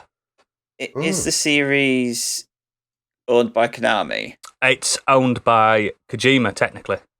It's what it is. It is. Konami owned the series. I thought he took one of them with him, didn't he? I thought it was this. So I was thinking maybe you could see a return to that one day. Well, on the Death Stranding documentary, he's got loads of Jehutis on his desk, so I thought he owned it still. But then again, you can just it's funny, you can just buy toys, can't you? Yeah, well, I was just thinking, he's gone with the sort of Egyptian theme, and Jehuti himself, it uses kind of like dark blues and golds, and I'm just thinking of Higgs as well from Death Stranding, because he's got the Egyptian kind of the hood, and also the dark blue and the gold colouring as well. But those mechs are just stunning. Oh, it's like when you see Gundam mechs and Gundam robots and stuff, you get your big chunky Zaku's and your standards. They're very of the era of the 70s. 80s style. They look like Power Rangers Zords, don't they? And then you get this, which Kojima's clearly very early 2000s, isn't it? It's that kind of thing that you saw in kind of anime that was coming out at the time. It's like robots started being less clunky and less stuff like that. Yeah. I'm going to break your heart here, Oodles. Yeah. Because I was looking on Amazon, and there is a Koto Bukiya plastic kit of Jyoti. How much? £262. I have got a little one. It is pretty though. I'm going to pop it in the Discord for you. It's very pretty. I just think the gorgeous. I like the proper Gunpla models of the Zone of the Enders. They are very expensive collector's edition, but there's an Anubis one that I want really badly. I've seen one at £80, but It's that import tax. It just gets you. It just absolutely kills you. It's £80 times 2. Did you drop off your Gundam stuff? No. 'Cause you were well I into that get one I point. get one every month still. I've got fucking loads. I just got no room to put them. I built them. It's just I don't know where to put them. They're in a little cabinet downstairs. I've got my favourites up here and stuff, but yeah, it's just such a cool franchise that I'd love to see them come back to. And the HD remasters, they sold damn busters. So Yeah. I just hope it comes back because I just want to see more Yoji Shinkawa doing mechanical stuff. yeah, Because I know Yoji Shinkawa did a lot of stuff for Death Stranding. Yeah. Even though but that was a lot of people and that was a lot of buildings. You know, like yes, he designed all the cities. Yeah, but I want to see him do big robot boys Robots again. Yeah. There was I mean, like he did a full design for Arsenal Gear for Metal Gear Solid 2, and no one saw it. It was underwater most of the time. Yeah. It's like that Metal Gear Rex and the Metal Gear Ray. They're iconic. You don't even have to be into mechs or robots to know what they are. Oh, that sequence in Metal Gear Solid 4, that was that just fight. Yeah, that was so good. That It's so good. But again, it was Yoji Shinkawa designed. You had this kind of, you know, the 1997 very kind of Battle tank. Yeah, battle tank brutalist look of Metal Gear Rex, and then the 2001 versus elegant, the sexy fucking it's so good. like the elegant look of Metal Gear Ray, and it's just it's so good. It's And like it's Yoji Shinkawa's designs. I remember playing Zone of the Enders and thinking he's got to go mad here. yeah, Like they've just Kojima's clearly gone to him and says, "I want 16 robot boys. Give me that," yeah. and just let him go. There's just two games that you need to play them both in sequence because the first one introduces like the mindset of why these robots. Because just for the naysayers, they are technically robots because they can work themselves. You don't have to pilot them. So if you want to come at You don't me, have to sit on the dick. you don't have to sit in the dicks. Yeah, exactly. They are autonomous robots and they are built for industry, believe it or not. And Jehati was one of the first combat mechs, and you can just tell by its design. And like, just get the HD remaster because the first one's it's a really good story, a few bits of combat in there, but the second one, fucking hell, it's incredible. It's so good. There's so many good robots on it. Really good. And it's got to be cheap now. I think it's on backwards compatibility on every. I know they've released it on PS4 and Xbox and PC. It's just it's so good. So on PC, it is currently Zone of the Enders, the second runner, Mars edition. Yep. Is $24.99. Worth it. However, I'm seeing a tag here that interests me. Yeah. VR supported. Yeah, it is. It's VR. Yeah. The second one is Ooh. where you're basically in the cockpit throughout the whole game. Give me a reason not to buy this. It's an incredible story. if you like, because it's really Kojima doing his hardest of hard sci-fi. It is currently £6.24 on the PlayStation Store. Fucking buy it. Sold. There's a full 20-minute cutscene on the second one about unions, work unions, on Mars. So it's worth it. It's proper good. And the robots are so gorgeous. And sometimes you don't even realise you're inside a robot. That's how big some of them are. It's so good. But yeah, Jehati is one of my all-time favourites in media. So, Biggie, let's move on. Yeah, so I wanted to talk about one of my favourite movies, a character from that, really, but also there is a theme for the other one I want to talk about, which will be obvious. It's Alien. And I want to talk about Ian Holm, who played Science Officer Ash on board the Nostromo. Oh, God. In, of course, the 1979 film Alien, directed by the one and only Ridley Scott. So what I love about this character, and yes, he's a synthetic android. He's a robot. You can get into arguments about whether he is we're not getting into technicals. We're not getting into that. The But what I love about this is just this performance from Ian Holm. Just he absolutely nails this character, Ash. No one is aware that Ash is a synthetic android, including us. We have no idea. Mate, when he got killed, I didn't realise he was a robot. I just thought he was milky inside. His blood looks different, man. Yeah, why is he so milky? But he does such a good job of it because he plays Ash really socially awkward. Yeah. When you see them eating around the table for the first time, he's clearly like the outcast of the group. Proper nerd, isn't he? He's a purely science-focused And particularly once obviously everything happens, he defies the order about the quarantine. He obviously, you're not quite sure why he does it when it's quite clear what the process is. Then, of course, we find out later why. Yeah. When the face hugger detaches itself from Kane, Ash is enthralled at the autopsy. He's got no fear either, has almost he? like, huh? He's got no fear. No, it's like he doesn't care either about Kane at all, because everyone's obviously concerned about what's happening with Kane, but he's like all over this little face hugger. What the hell is it? And he's obviously, like you say, no fear, doing the autopsy, not afraid of anything happening to him. And then when the secret mission is finally uncovered by Ripley, Ash reveals his true nature. Yeah. And the way that he tries to kill her is obviously really odd. And yes, I know there's a lot of themes around behind that. The sort of the weird sexual imagery, the whole thing about the alien. Forceful penetration and stuff like that. Yeah, the guy who designed it. I forgot H.R. his bloody Geiger. name. Thank you. All of his artwork that was involved as well. It's all Very that sort of sexual. weird.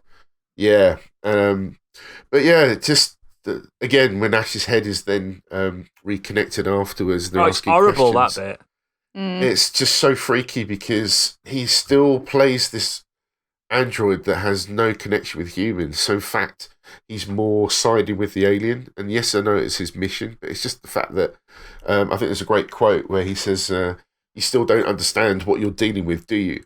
Perfect organism, its structural perfection is matched only by its hostility." And then one of the characters, Lambert, I think, says, "You admire it." And he goes, "I admire its purity, a survivor, unclouded by conscience, remorse, or delusions of morality." And then he goes on to say, "I can't lie to you about your chances, but you have my sympathies."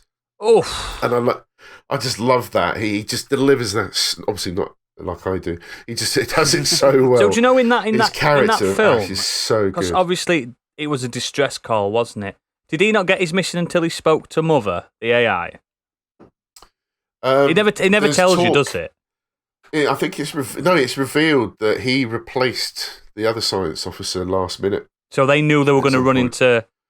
Yeah, I Right. think it was all planned that it was on their route that they were going to come across this alien. Okay. That's why he was put 'Cause I on know there to in the protect actual her. lore of the canon nowadays, they were aware of the aliens a lot earlier, weren't they? Because of all that, Yeah. there was no And I think that's why he was shite. there. And again, his appearance when Ripley discovers the true reason behind the signal, and he just suddenly appears in her eye line. And it's just so good. I love that character, and I just think he delivers. I think he's one of the Considering we're scariest talking about- aspects of that film. He's He is. terrifying. He's basically a second antagonist. Yeah, he's terrifying. And this is back in '79 when obviously people are still learning about how computers work and stuff like this. So just the fact that he managed to deliver this character with as much screen time as I guess every other character in that movie. Yeah. They all have their moments, but he still delivers this awesome So fucking interpretation cool. of this android. It's the skill of Ian Holm as well. He was like, "You're such a good an actor that he could turn the sinister on and off really quickly." Yeah. Yeah, look at the warmth difference between that and Bilbo Baggins. Well, exactly, yeah. This, But like he can, he was very good at playing sociopaths. He could play someone who was very divorced from reality or emotion. It's his eyes, isn't it? He just has the ability to just turn on the absolute dead eyes, and it looks as if he's kind of got no soul.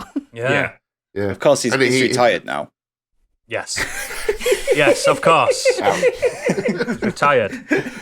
But he's very hard to find interviews around, but I managed to track one down, and they talked a little bit about this. He said he was offered the part in what his agent described as a very expensive B movie.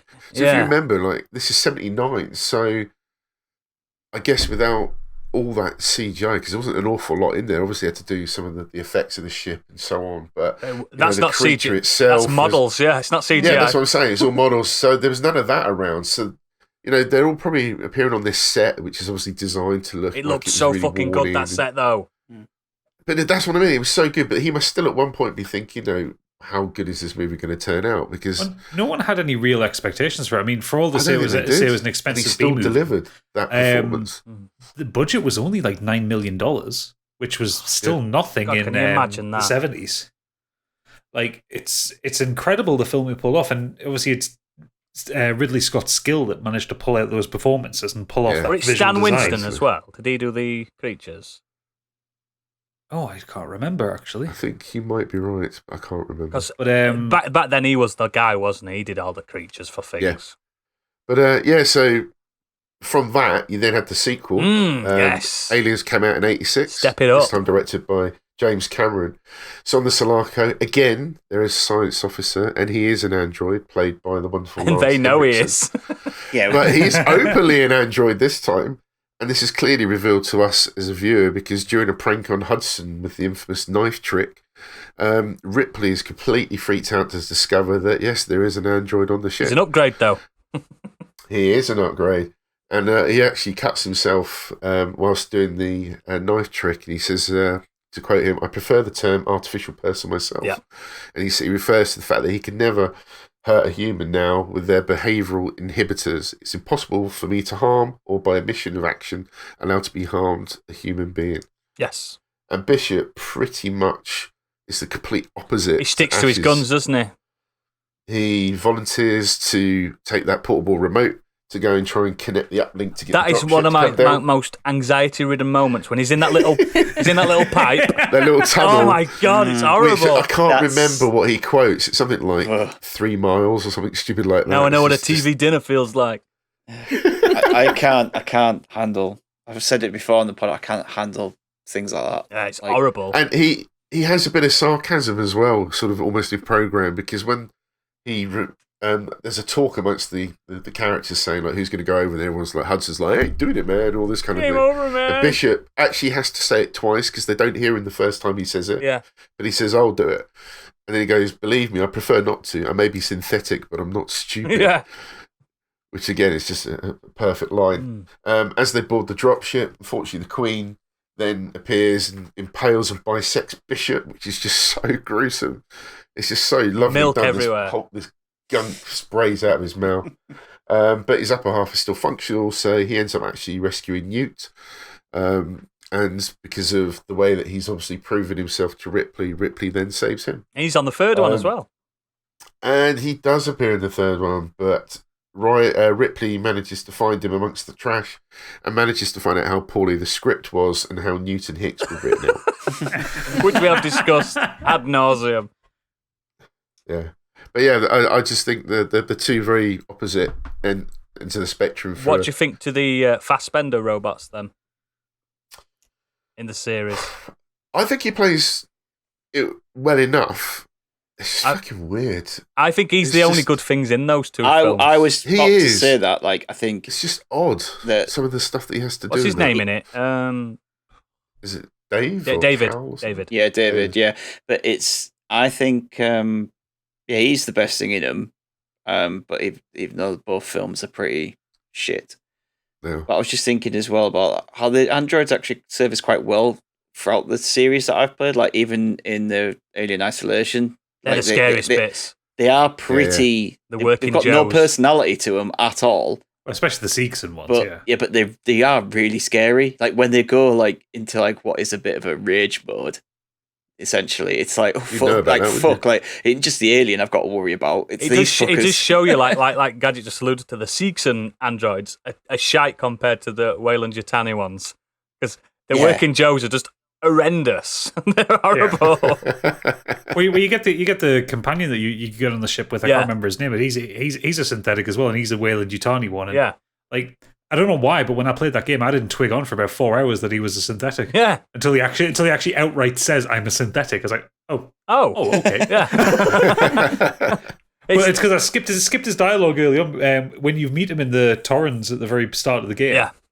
But he's He sweating speaks- though as well, isn't he? So you Well, can't he's tell. he's sweating, but Ripley says to him, he says, like, you're up early. He says, oh, I don't need as much sleep as you. Yeah, there you go. Why didn't I notice that when I first played this? Wrong with me? Yeah, I think it's clever. I mean, the Winona Ryder synthetic, that's a bit more advanced in the future, isn't it, that one? She doesn't even act Oh, like I a robot. forgot. I forgot. She doesn't know she's one. Synthetic. Yeah, Yeah, I she forgot about the fourth film. Yeah, she's a synthetic, but she says in the film that she sometimes forgets she is from time to time.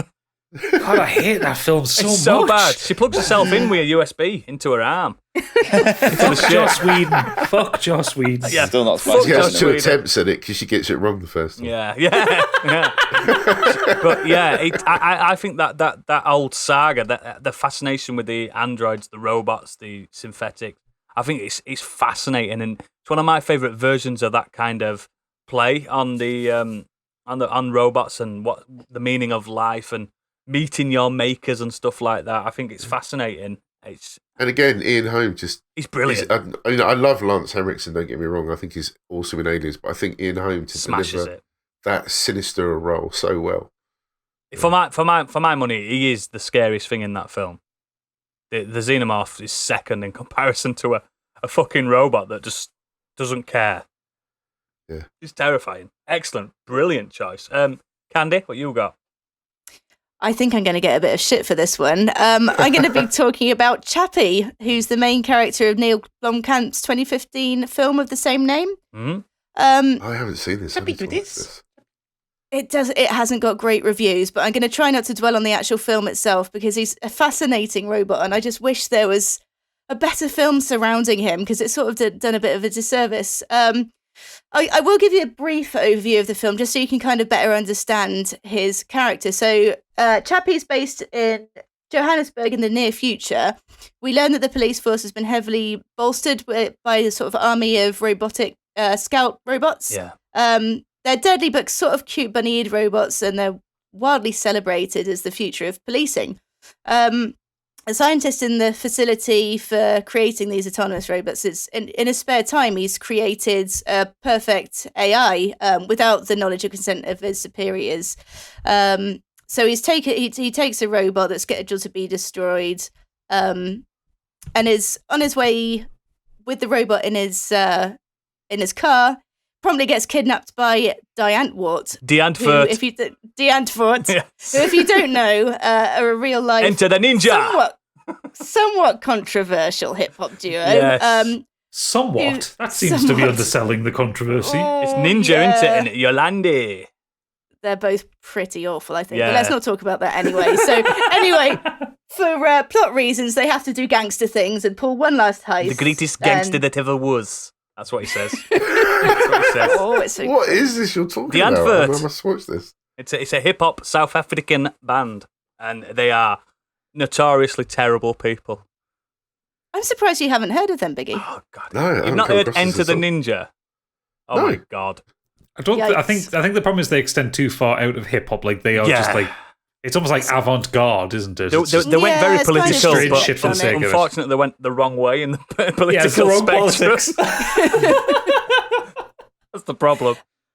So eventually, the scientist basically trades his life for the broken scout that's in his van, and Chappie is born. I really, really wanted to choose a cooler robot here. I like but Chappie film. Ignore what anyone else says. I think it's a good film.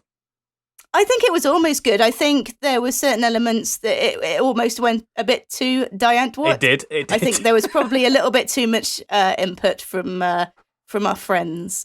But yeah, my mind kept wandering back to him. He's just so endearing and charming. And when he first becomes conscious, he has the mind of a child. Yeah. His learning is extremely accelerated, but he's caught between the scientist who wants him to be morally just and good, Yolandi, who's the female out of Diantwort. Her motherly instincts kick in, and she nurtures him like a child, and Ninja, who just wants to use him as a mindless He's a killing fucking machine. prick anyway. Is this just He was a like a fucking modern Johnny Five? It's a bit. Yeah, There's a basically. bit more depth to it than that. Actually, it's believe it Yeah, or not, it's- it's less racist. Because Johnny Five is quite racist. Yeah. Well, the film was, Yes. certainly. I don't remember any racism in that, but then again, it has been. I haven't seen it since. What, the it's- lead The actor who Indian was... researcher. He's not was, Indian. Wasn't in Indian. blackface. Yeah. Oh, Yeah. right. That went over my head as a child, so yeah, I can see why that's a And then his problem. voice was just done as an Indian voice from a non-Indian Oh man. no! Like, basically, think Apu. That's why nobody does the Johnny Five impression anymore. I see now. Anyway, so he has no particularly awesome robot powers because his creator, who's the scientist, he calls him his creator. Yeah. He's taught him to be good. He doesn't particularly like to use guns. What he does use he uses ninja stars, nunchucks, and a little bit of karate, which it looks both hilarious and absolutely incredible at the same time. He's just a brilliant original character. I think he looks incredible, mate. It does. He's brought to life by the visual effects, which I cannot fault at all. And Chappie's real life actor, who is Sharlto Copley. Yeah. Sharlto Copley, yeah. Okay, yeah. From District 9. His reaction. Yeah, that's right. He's in all the guys' movies, isn't he? Yeah, he is. Yeah, he's a favourite of Neil Blomkamp. So his actions and reactions to situations that Chappie's thrust into are just perfect. And at no point did I think the visuals looked rough, and you just can't tell it's CGI at all. Yeah, I don't think. I think it's Weta Workshop as well that did this. Who did the Lord of the Rings? And it's just fucking impeccable. It's you can't fault it at all. Even as he just has these fantastic kind of zips and clanks and clunks in terms of audio design that just makes him feel really sort of tangible, and you can feel that he's got an actual weight to him, even though he's sort of athletic, and obviously he's a robot, so he can do all these. He just doesn't run out of energy, keeps going, but at the same time you can tell he sort of feels energy. And what I love about Chappie is what we're left with, essentially, like you said, is kind of a mix of Number 5, Johnny Five, and RoboCop. Yeah, there's RoboCop to it. So he's a vulnerable childlike robot, and he's just faced with the absolute worst side of human nature. Yeah, Hugh Jackman. And his mullet. Hugh Jackman's got an awful mullet in it. Yeah, yes. But especially in kind of the crime-ridden side of Johannesburg as well, it goes into that, and you can really sort of you can empathise with his naivety, and in my opinion, he's probably one of the most exciting AIs that we've seen on screen. Total affairs. I know it sounds stupid because it's named after him, but he genuinely carries that film. It is. Do you know what I mean? I think it's an endearing performance by Copley as well. Obviously, there's issues surrounding that film. There's too much like political. There's like apartheid type scenarios, and it's very deep from what the trailers don't show.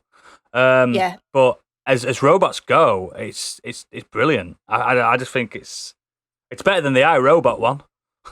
Yeah, it is, and they don't try and really make him look modern or futuristic. He looks sort of quite janky and he looks downtrodden crap, and just doesn't he? beaten up all the time. Yeah. And they even kind of they put the gangster chains on him, and sort of the way that he walks around like he's supposed to be a gangster kind of thing. It's just brilliant. Gives himself watching a little limp, take... doesn't he? Yeah, and he does the nose rub as well, like just taking on all these just awful traits. I just love him. I just love the character so much, and as I said, I just wish there was a better film surrounding it. I mean, I wouldn't say it's not bad. It's just not particularly. Oh, it's not cancelled. It's not cancelled great. bad. There's just an air surrounding it, an air that you've just got to watch out for. That's all. An element of cringe. Yeah, absolutely. Do you know what? I'm definitely going to watch it. It's worth it. On my watch did you like District 9? It is. Yeah, I loved it. Think that kind of film. Obviously, same guy. I was looking forward to his Halo movie that never happened. Well, that became District 9, didn't it? He used a lot of this. Because the Halo film was going to be set in South Africa, and there you go. They used a lot of this. New Mombasa.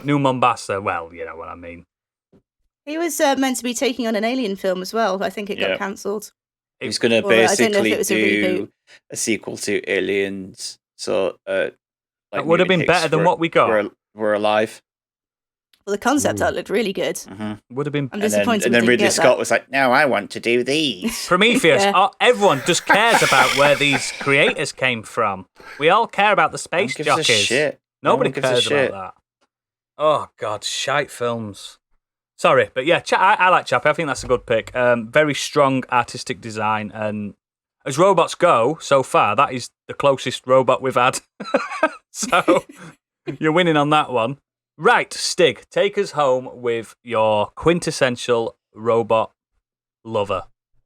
So, what a weird introduction.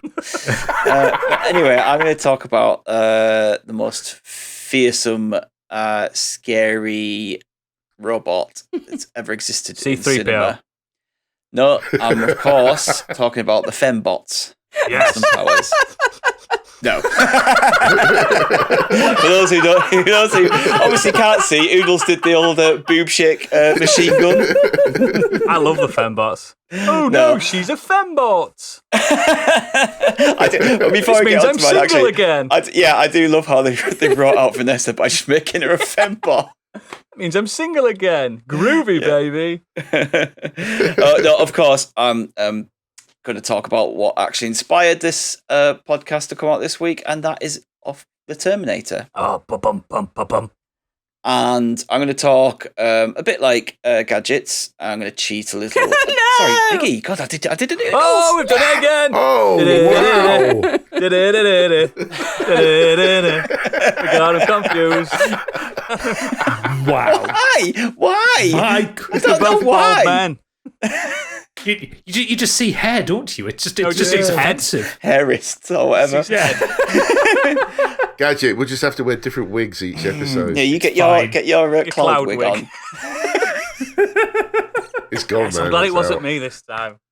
Right, no, like Biggie, I'm going to talk about the T800 and obviously lead that into the T1000 because I think they both deserve to be talked about. But we'll start obviously with the Terminator. The T800 played excellently by Arnold Schwarzenegger in the 1984 film The Terminator, directed by James Cameron. And this is a infiltration-based surveillance and assassination android cyborg Organism. Cybernetic organism. Yeah, over a robotic endoskeleton. That's correct. And he's obviously, the whole premise of the Terminator is he's sent back in time to kill the mother of the Resistance, Sarah Connor.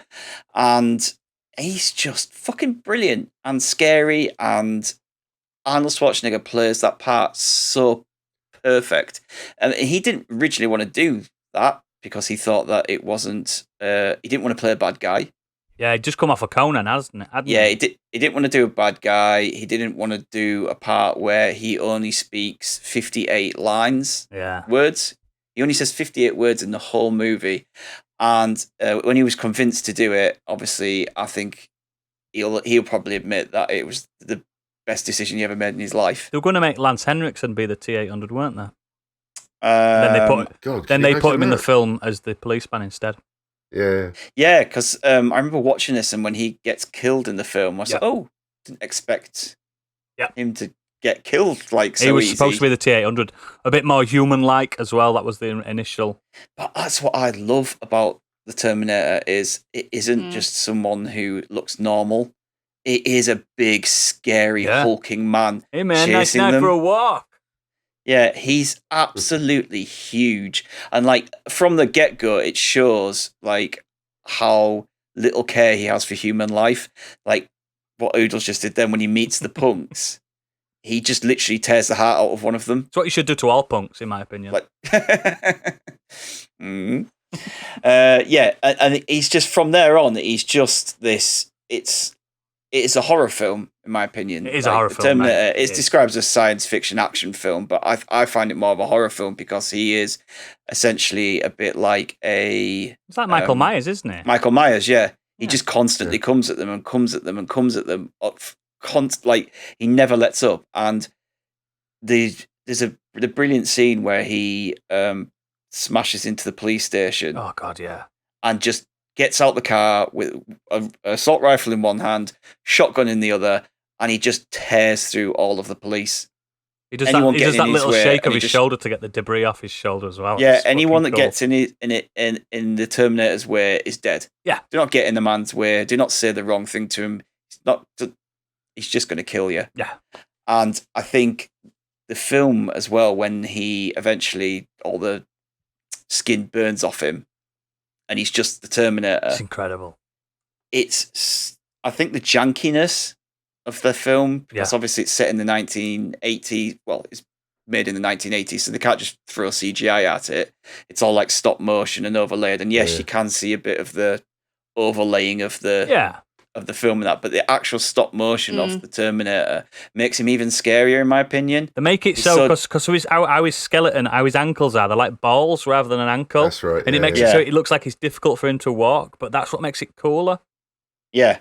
It does look like it's difficult, but it just keeps coming and coming and coming. And literally, even to the point that, like, it's still reaching out for Sarah Connor as it's being crushed. Yeah, like God, I think it The whole last sequence is horrifying. Yeah, scratches her or something like then, doesn't it? Yeah, like claws her, it's still reaching out for her like at the end, and it's like, and then obviously when Terminator 2 came out, the bait and switch, man. Now Arnie's turned into a good guy. So, but you didn't know until half an hour in. Yeah, so the T-800 is, unless I'm not sure if the trailer spoils it. I've never seen the trailer. I can't remember. So I can't remember. Obviously, I was too young to have watched the trailer back then. You probably did. Arnie's back, but this time he's your friend. And so they obviously have Arnold Schwarzenegger returns as the T-800, but this time he's sent back. He's been reprogrammed to rescue John Connor. Now, he's a different model, isn't he? It's explained he's a different T-800, isn't he? Yeah, he's a different T-800, so it's not the same. The T-800 is they all look the same. They're all on like a production line. Yeah, they're based on that particular human. Them features. Yeah, but in the obviously the Terminator 2, a new upgraded Terminator, the T-1000, played by Robert Patrick, is a liquid metal shape-shifting Terminator. Yeah, sent back to try and kill John Connor when he's about 12 or 13 in this film. Yeah. Something like Adolescence. that. Yeah. And so they have sent back the T-800 to a lesser model, and actually a lesser model than the T-1000, to help him.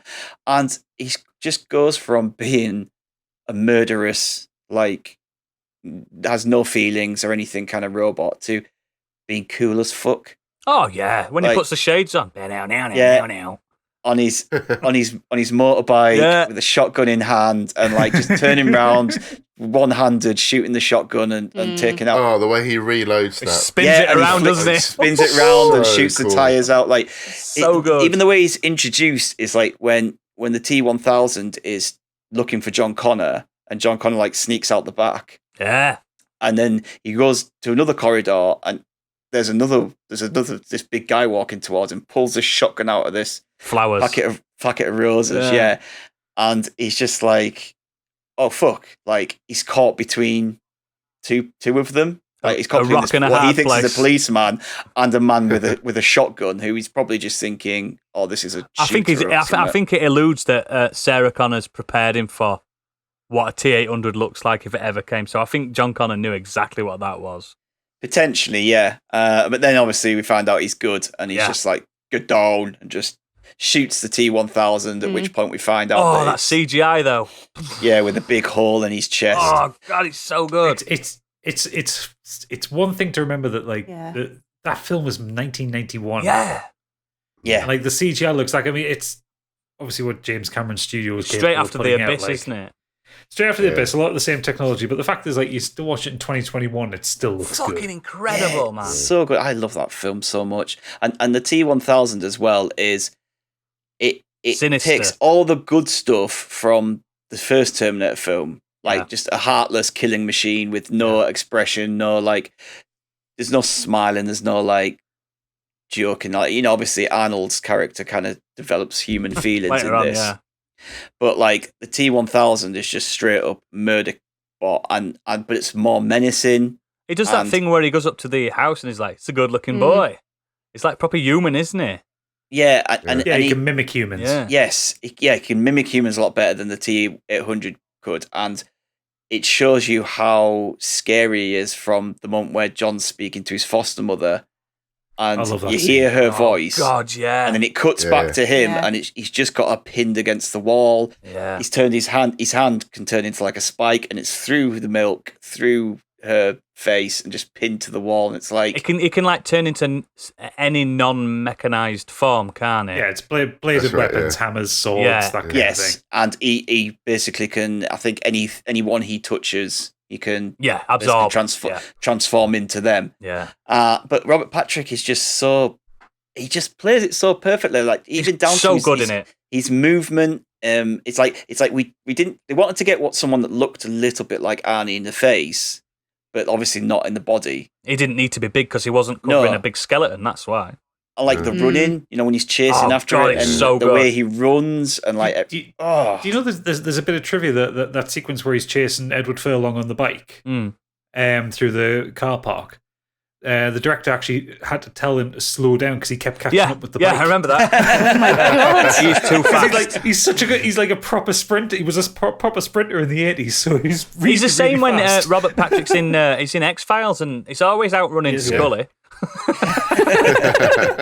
Well, both Slow down! Arnie and Robert Patrick are both in such incredible shape. You've got there's absolutely no way that you wouldn't believe that they're covering a metal skeleton. There's just not an ounce of fat on either of them. Yeah. no. Yeah. And, And he's a really interesting choice because I don't recall him in anything else, like apart from maybe the X-Files. I think he was in a few like TV dramas, like made You for can TV. imagine the pressure on him, basically trying to pull off what Arnie did in the first movie, to have this role as a Terminator. He must have been bricking it when he. I think turned back up for then, that though, role. the original Terminator wasn't the hit that obviously the sequel destroyed like box office records, but the first one wasn't as big a hit as it is now. It was like a VHS hit. Yeah, VHS. Yeah, like Yeah, but I think it was because that justified all the expenditure on that.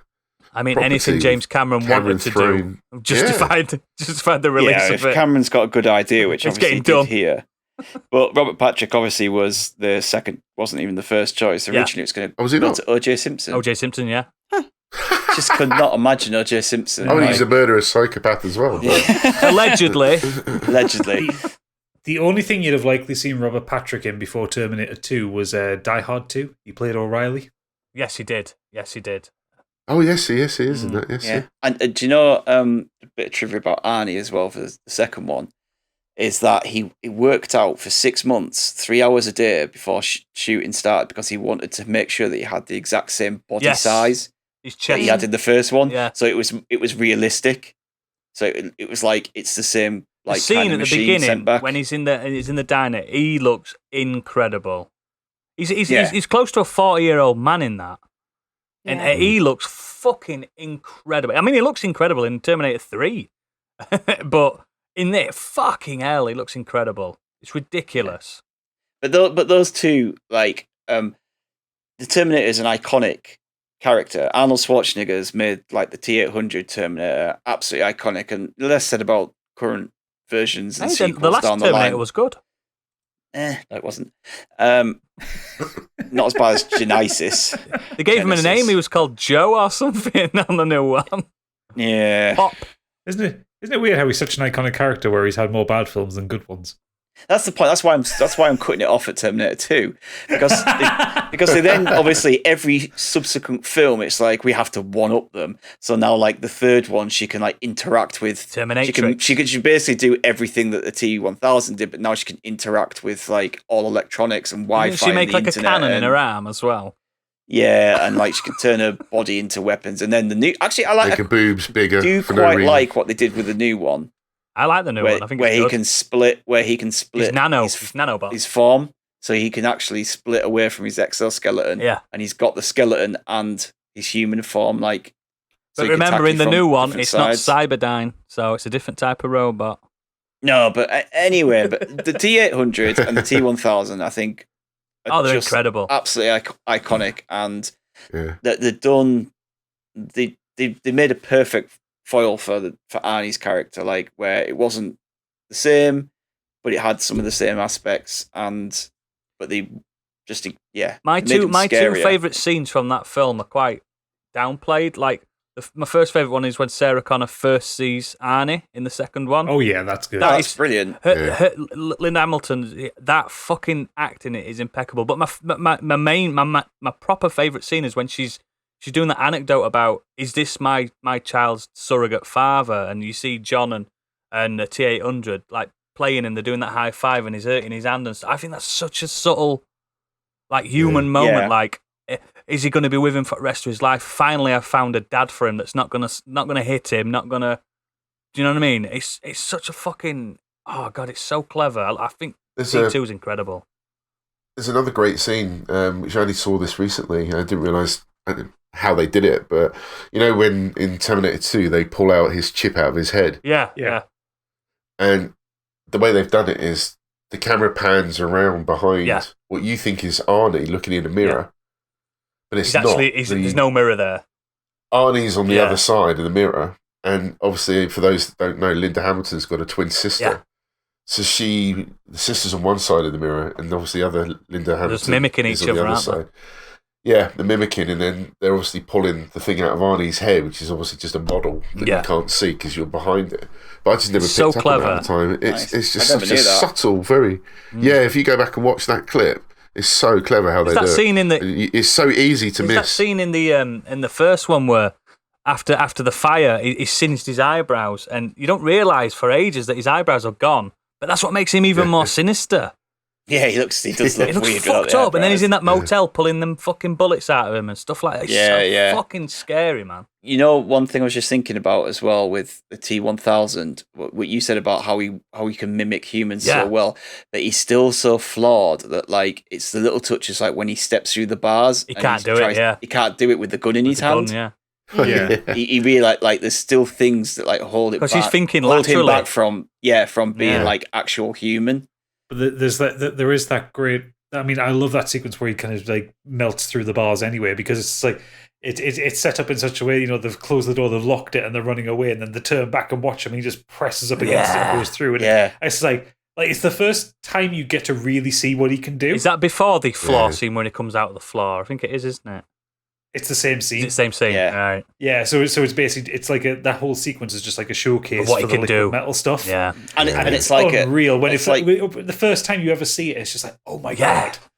Yeah, and it's like for the characters to say, how the fuck are we going to get away from a guy who can we've done literally just go through walls? And that little bit where he's chased a police car and he's put his little spike in it, and the spike's still stuck in the car, and it's shaking, still going. It's still chasing John Connor, isn't it? That little. It just fucking shows like how powerful it is. The film, man, so good. It's like such a good film. It's probably James Cameron's best film, in my opinion. The way they change as well, the T-800 from the first one, where he's tearing through the police station, and and it cuts to the view of the Terminator, where he's literally like, anything that moves, he shoots. And then the second one, he steps out with that big fuck off gun, and you see that view again. But this time, he's scanning where everyone is, so he doesn't kill anyone. Yeah, he's just doing it because it looks. A, it looks cool as fuck. Yeah. And B, it's like a diversion more than anything. But that bit when he scans that man at the finger and he's checking him, and he goes to grab it and he pulls his sunglasses out of his fucking pocket. It's so fucking cool. God, what a film. What a robot. Yeah. Then they ruined it. Excellent. Yeah, so we stop it too. Yeah, we stop it. Same as The Matrix. There's only one Matrix film. There's only 2 Terminator films. We'll leave it at that. Right. There's only 3 Die Hard films as well. So we've got a bulging robotic sack, I believe. We do indeed. And we're going to rattle through these as fast as we can. The We Need Roads podcast have just came in. They came with a GIF of RoboCop. Oh, God, yeah. Yeah. I mean, yeah. So cool. Absolutely. It's so cool that they wanted to have Terminator versus RoboCop for decades. And spoiler alert, if you've ever read that comic or played the game, RoboCop wins. Would you say RoboCop stops at 1? Does 2 exist in 2 your exists mind? in my mind. 3 doesn't. 3 with the ninja robots. I think RoboCop 2 has its place. It's still tongue in cheek. What about that remake that was made a few Never years seen ago? I never bothered with it. Never seen it. They just took everything away that made like RoboCop. Yeah. Like he's kind of. Is it still Alex Murphy? Is it just a complete remake? Yeah, but it's just kind of it is. like they made him. Oh, I don't know. Did they Boring, blast his limbs off boring. with shotguns? It made him boring. I bet they didn't blast him away, did they? Like that Probably scene on the not. first one was just getting shot. It's fucking incredible. So, futile exercise coming. We're going to need a ruling from Candy here. There was a debate in my house about what a robot is. Uh-oh. Does Nick Valentine count as a synth? He's a robot. It's funny you should mention that because that was one of my honourable mentions. That's why I didn't have him on the main pod. He's a robot in my because eyes. I couldn't. Yeah, is he? No, he's a synth. What's the difference? I'm gonna say synths, cyborgs, Yeah. androids, just anything Mechs. that's mechs. Yeah, Anything It's that can control RoboCop's itself. Technically not a robot. It's still got human brain. Because we all know robot means slave, doesn't it? That's in that Simon Pegg film, isn't it? When he says robot means slave. Yeah. Can you not remember it? No, I'm just thinking that maybe that just invalidates my argument. Yeah, I was also just thinking as well. Oops. I always assumed robot is in my head canon. Robot is something that can be autonomous. It's mechanized. It's created by man. Or another force, another. I don't know. Because the Transformers is a robot, but that's not created by man. If you want to go down this line, robots tend to be tools. They tend to be things that make cars. Androids tend to be the ones that are autonomous. They count. The Transformers are cars, but they're in disguise. My head. Anyway, I'm counting Nick Valentine. Yeah. Anyway, before Candy passes out, he also goes on to say, "My son settled on Alpha 5 as he's having a Power Rangers resurgence. My number one had to be Marvin the Paranoid Android, the 2005 version from Hitchhiker's Guide to Galaxy film played by Alan Rickman. So good. I like. We've talked about this before, haven't we, Gadget? We love that film. I think it's so good. Than everyone People says don't like it. I'm like, what? We got while we've been recording, Sneaky Pete as is it Pete? Well, he's a sneaky bugger. Sneaky. I am sneaky. Yeah, sneaky. Yeah. Is his name Pete, or have I just made that up? You've made that up. His name is not Pete. Where the fuck have I got Sneaky Pete from? That's a character in something, isn't it? Maybe I was just reading something. Show on Amazon called Sneaky Pete. Right, his name's Sneaky Pete from now on. I'm Sneaky just said, I know I'm late, but he better be mentioned, and it's the android, yeah. Yeah, Marvin the Paranoid Android. Yeah, he's brilliant. Lee Davies has suggested Daft Punk. They are not robots. They are just men with helmets on.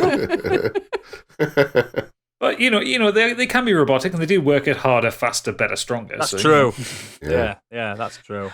Just one more time. Robotic Monkey, our own robot, says, if someone doesn't talk about BT from Titanfall. He's in my honourable mentions. Oh boy. John Cheetham, it has to be Bender for me. Oh, Bender, yeah.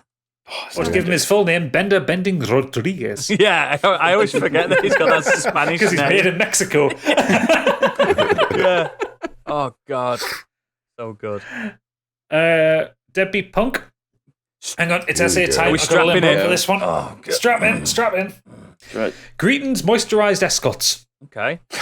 It's been a while. Hopefully Biggie is back with you, or I won't have listened this far. Wow.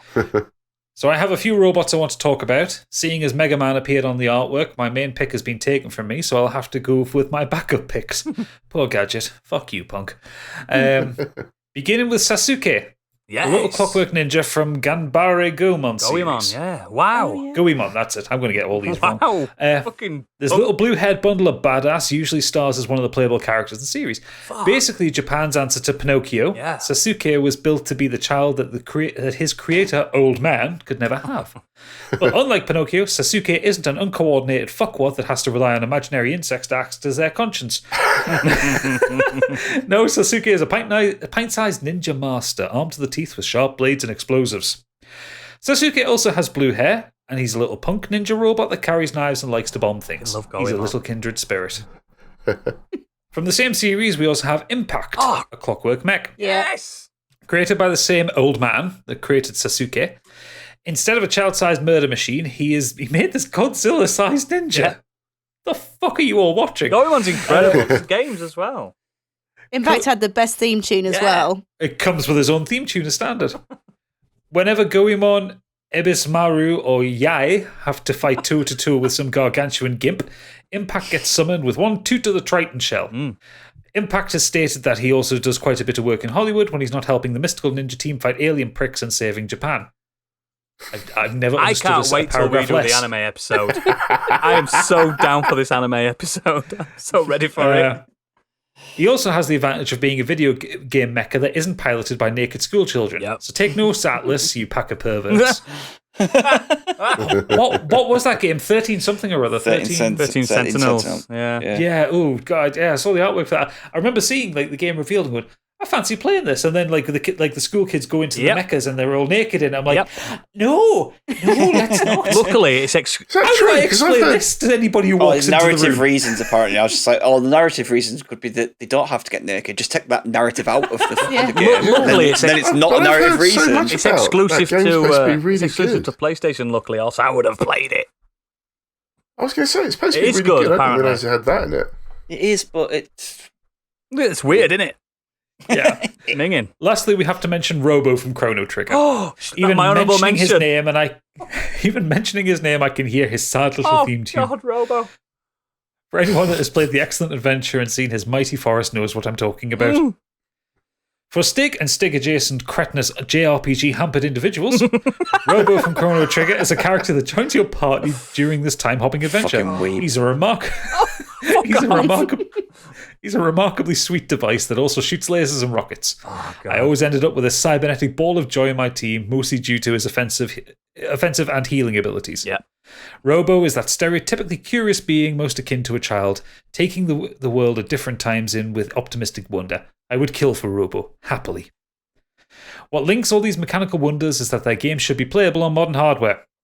Thank goodness the Steam Deck is en route to give me the reasonably priced portable console that Nintendo couldn't have been hold providing. Yeah, man. Now on to talk about Zero, BOB, BT 7274, Nick Valentine, and Jack from Gears of Got War. more? Oh, Jesus. Or you could play a snippet from Impact's theme song and call it even. Deal. I'll do that. Deal.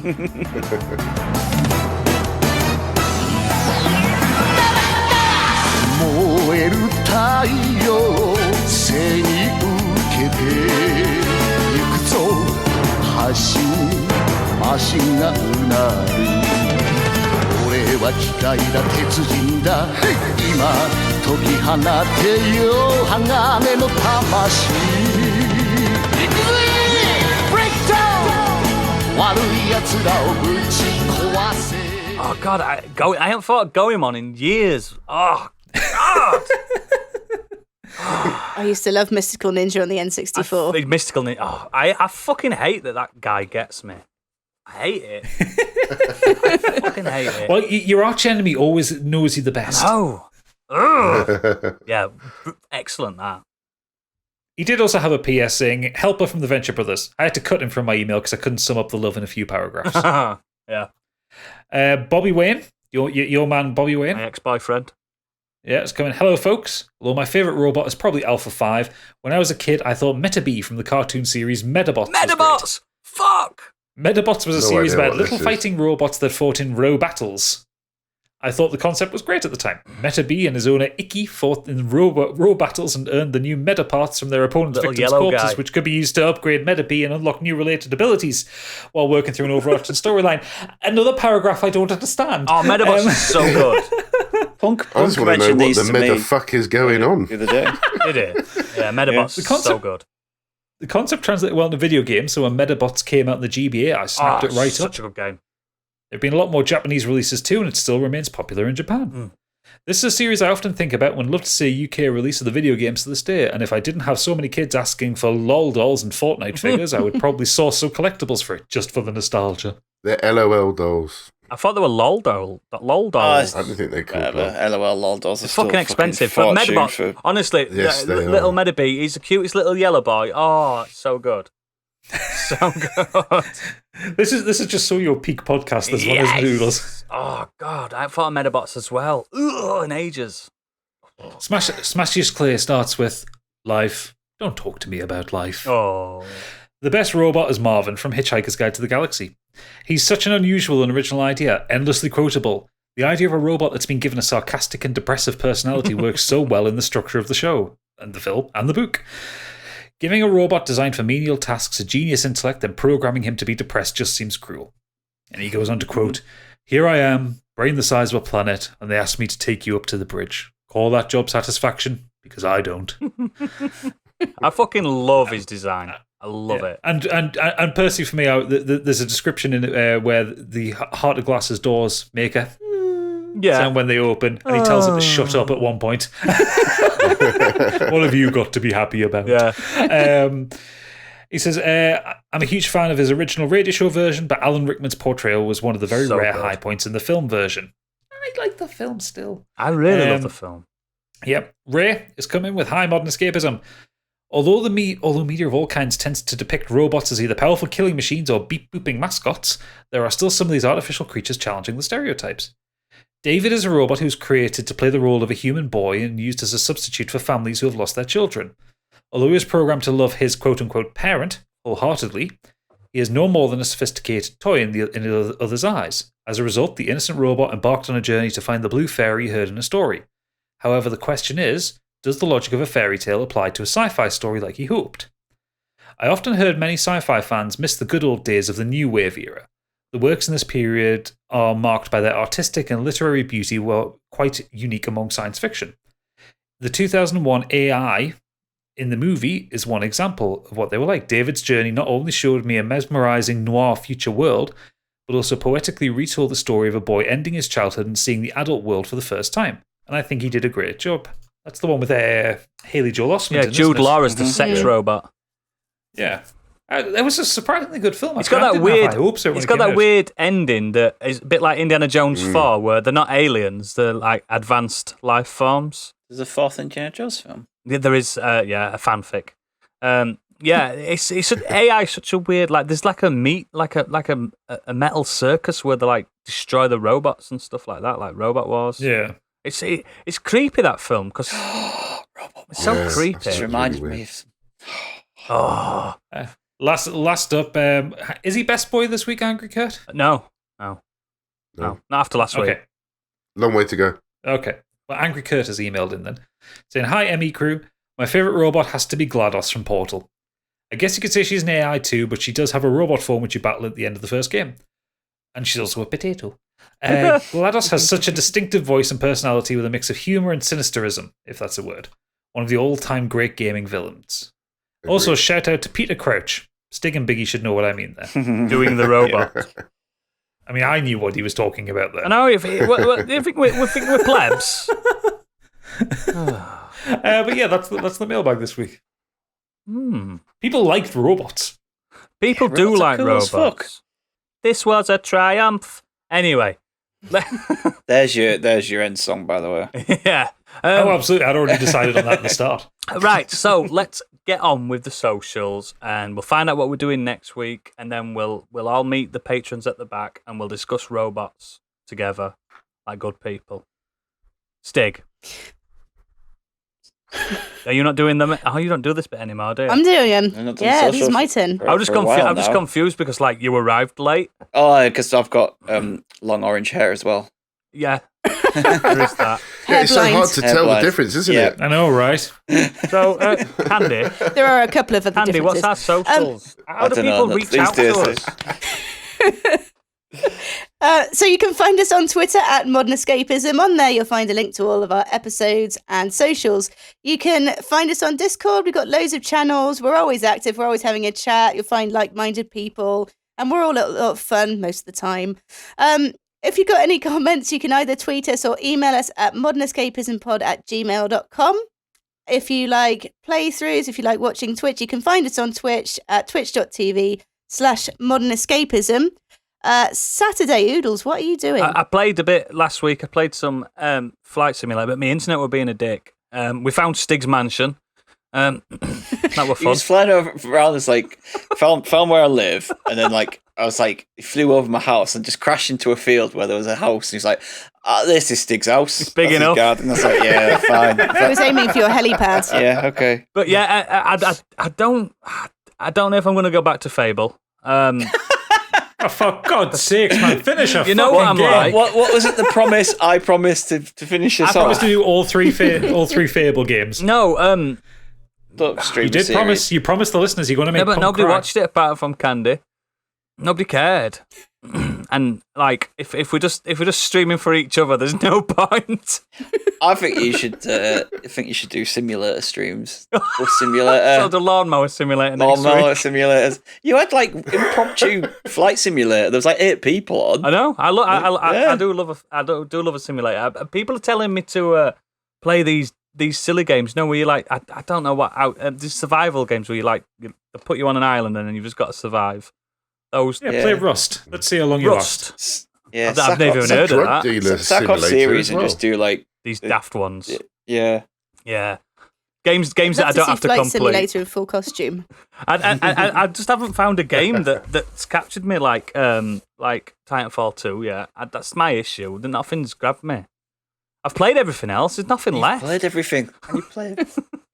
Everything exists. I've done it all. Oh. Anyway, Monday we have Biggie Dies. Biggie's continuing his playthrough of Dark Souls. Hurry up with that. Jesus Christ, it's been a year. I only play it once a week. Fucking hell. Play it faster once a week. Wednesday, Gadget, what are you doing for us? We'll be carrying on with Sea of Thieves. Yeah, we will. At least that's consistent. I enjoy that. Well, you say that I wasn't on last week. I would say last week I did Returnal because Stig couldn't make it. Fuck, let's just talk about Returnal for a split second. That game looks incredible. It is incredible. Oh my You need to get a PS5 and play it. Oh, no, I can't. You'll rinse it in a weekend. I know. But you'll love it. It's exactly the game to keep you locked into a loop in a room. I just for need to be 70 shot hours. at, don't I, for hours. Could be arranged. Push fuck off. You've got to catch me. I'm like a whippet. That looked far too stressful for me. And on Thursdays, I'm carrying on with my Candy's Creature feature, which is my horror stream, and I'm going to be finishing, hopefully, Those Who Remain. It will be, as I said, it will be the final episode, and then I think I'll probably announce on the stream which game I'll be playing Officially next. the most consistent member of the crew. Maybe. Yeah. That still has time to change. I may be playing Five Nights at Freddy's. I'm not 100% sure. Have you yet. ever We'll actually see. played it? Because it's ridiculous, that game. I never have played it. Gadget suggested that I play it in a certain state of mind. So I we'll played see. it with my son on my what iPad, happens. and I fucking dropped my iPad. It scared me proper bad. I'm unscarable. It's official. Bollocks, mate. You're going to Unscarable. Oh, I scream. was just seeing the clips. You're going to, yeah. You're going to scream. It's horrendous. I was startled. I wasn't afraid. I'm so startled. I'm startled. There's a big difference. Anyway, so you can see my startledness. All of our playthroughs get uploaded to YouTube, so you can watch that in your own time. And we're really making a push to get some subscribers on YouTube because we're not far from being able to get our own link. And I'm not too sure how far away we are, but it's not far. So we'd really appreciate it if you can. We've spoken about our Patreon, so if you'd like to give us a little bit of extra money, or you're feeling generous and want a little bit of extra content, you got £5 for Modern Escapies, £5 for Scorched Sheep, or £7.50 for the Biggie Bundle.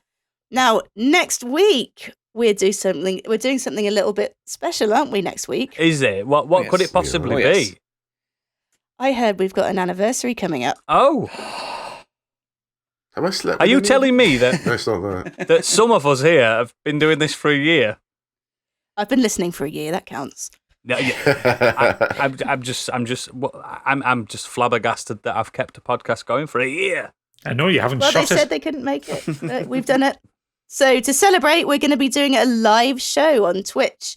You can tune into that. I think we said 8 p.m, didn't we, on Sunday yeah. the 15th?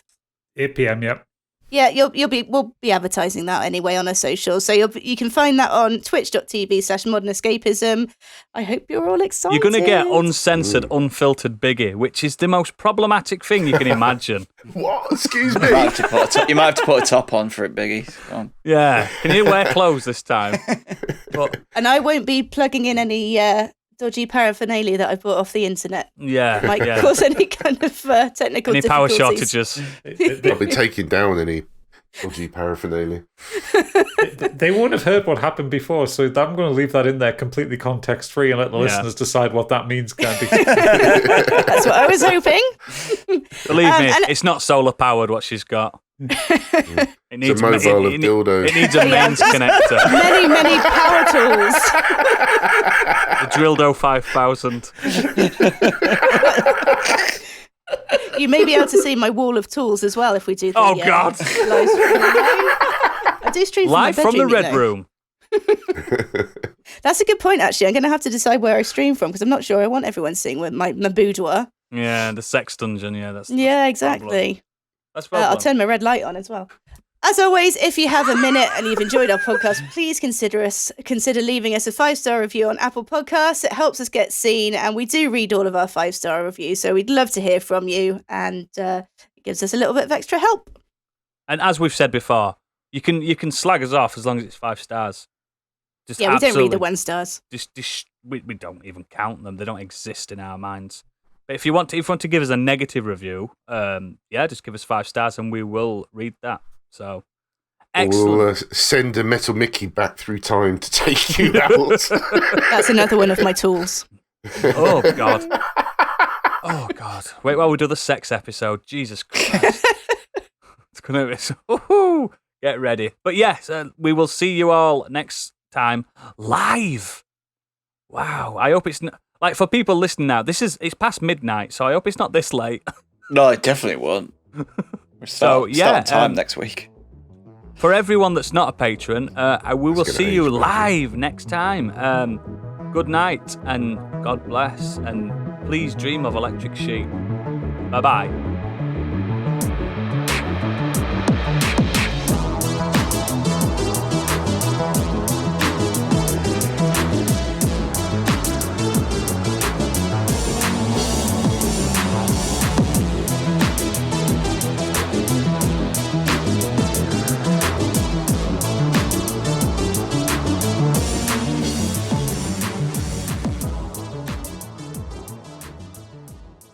Yeah. How's the power cut? Turn it off, you're fusing your house. Wow. Line in mode. Disco mode Fucking hell. activated. I'm so embarrassed.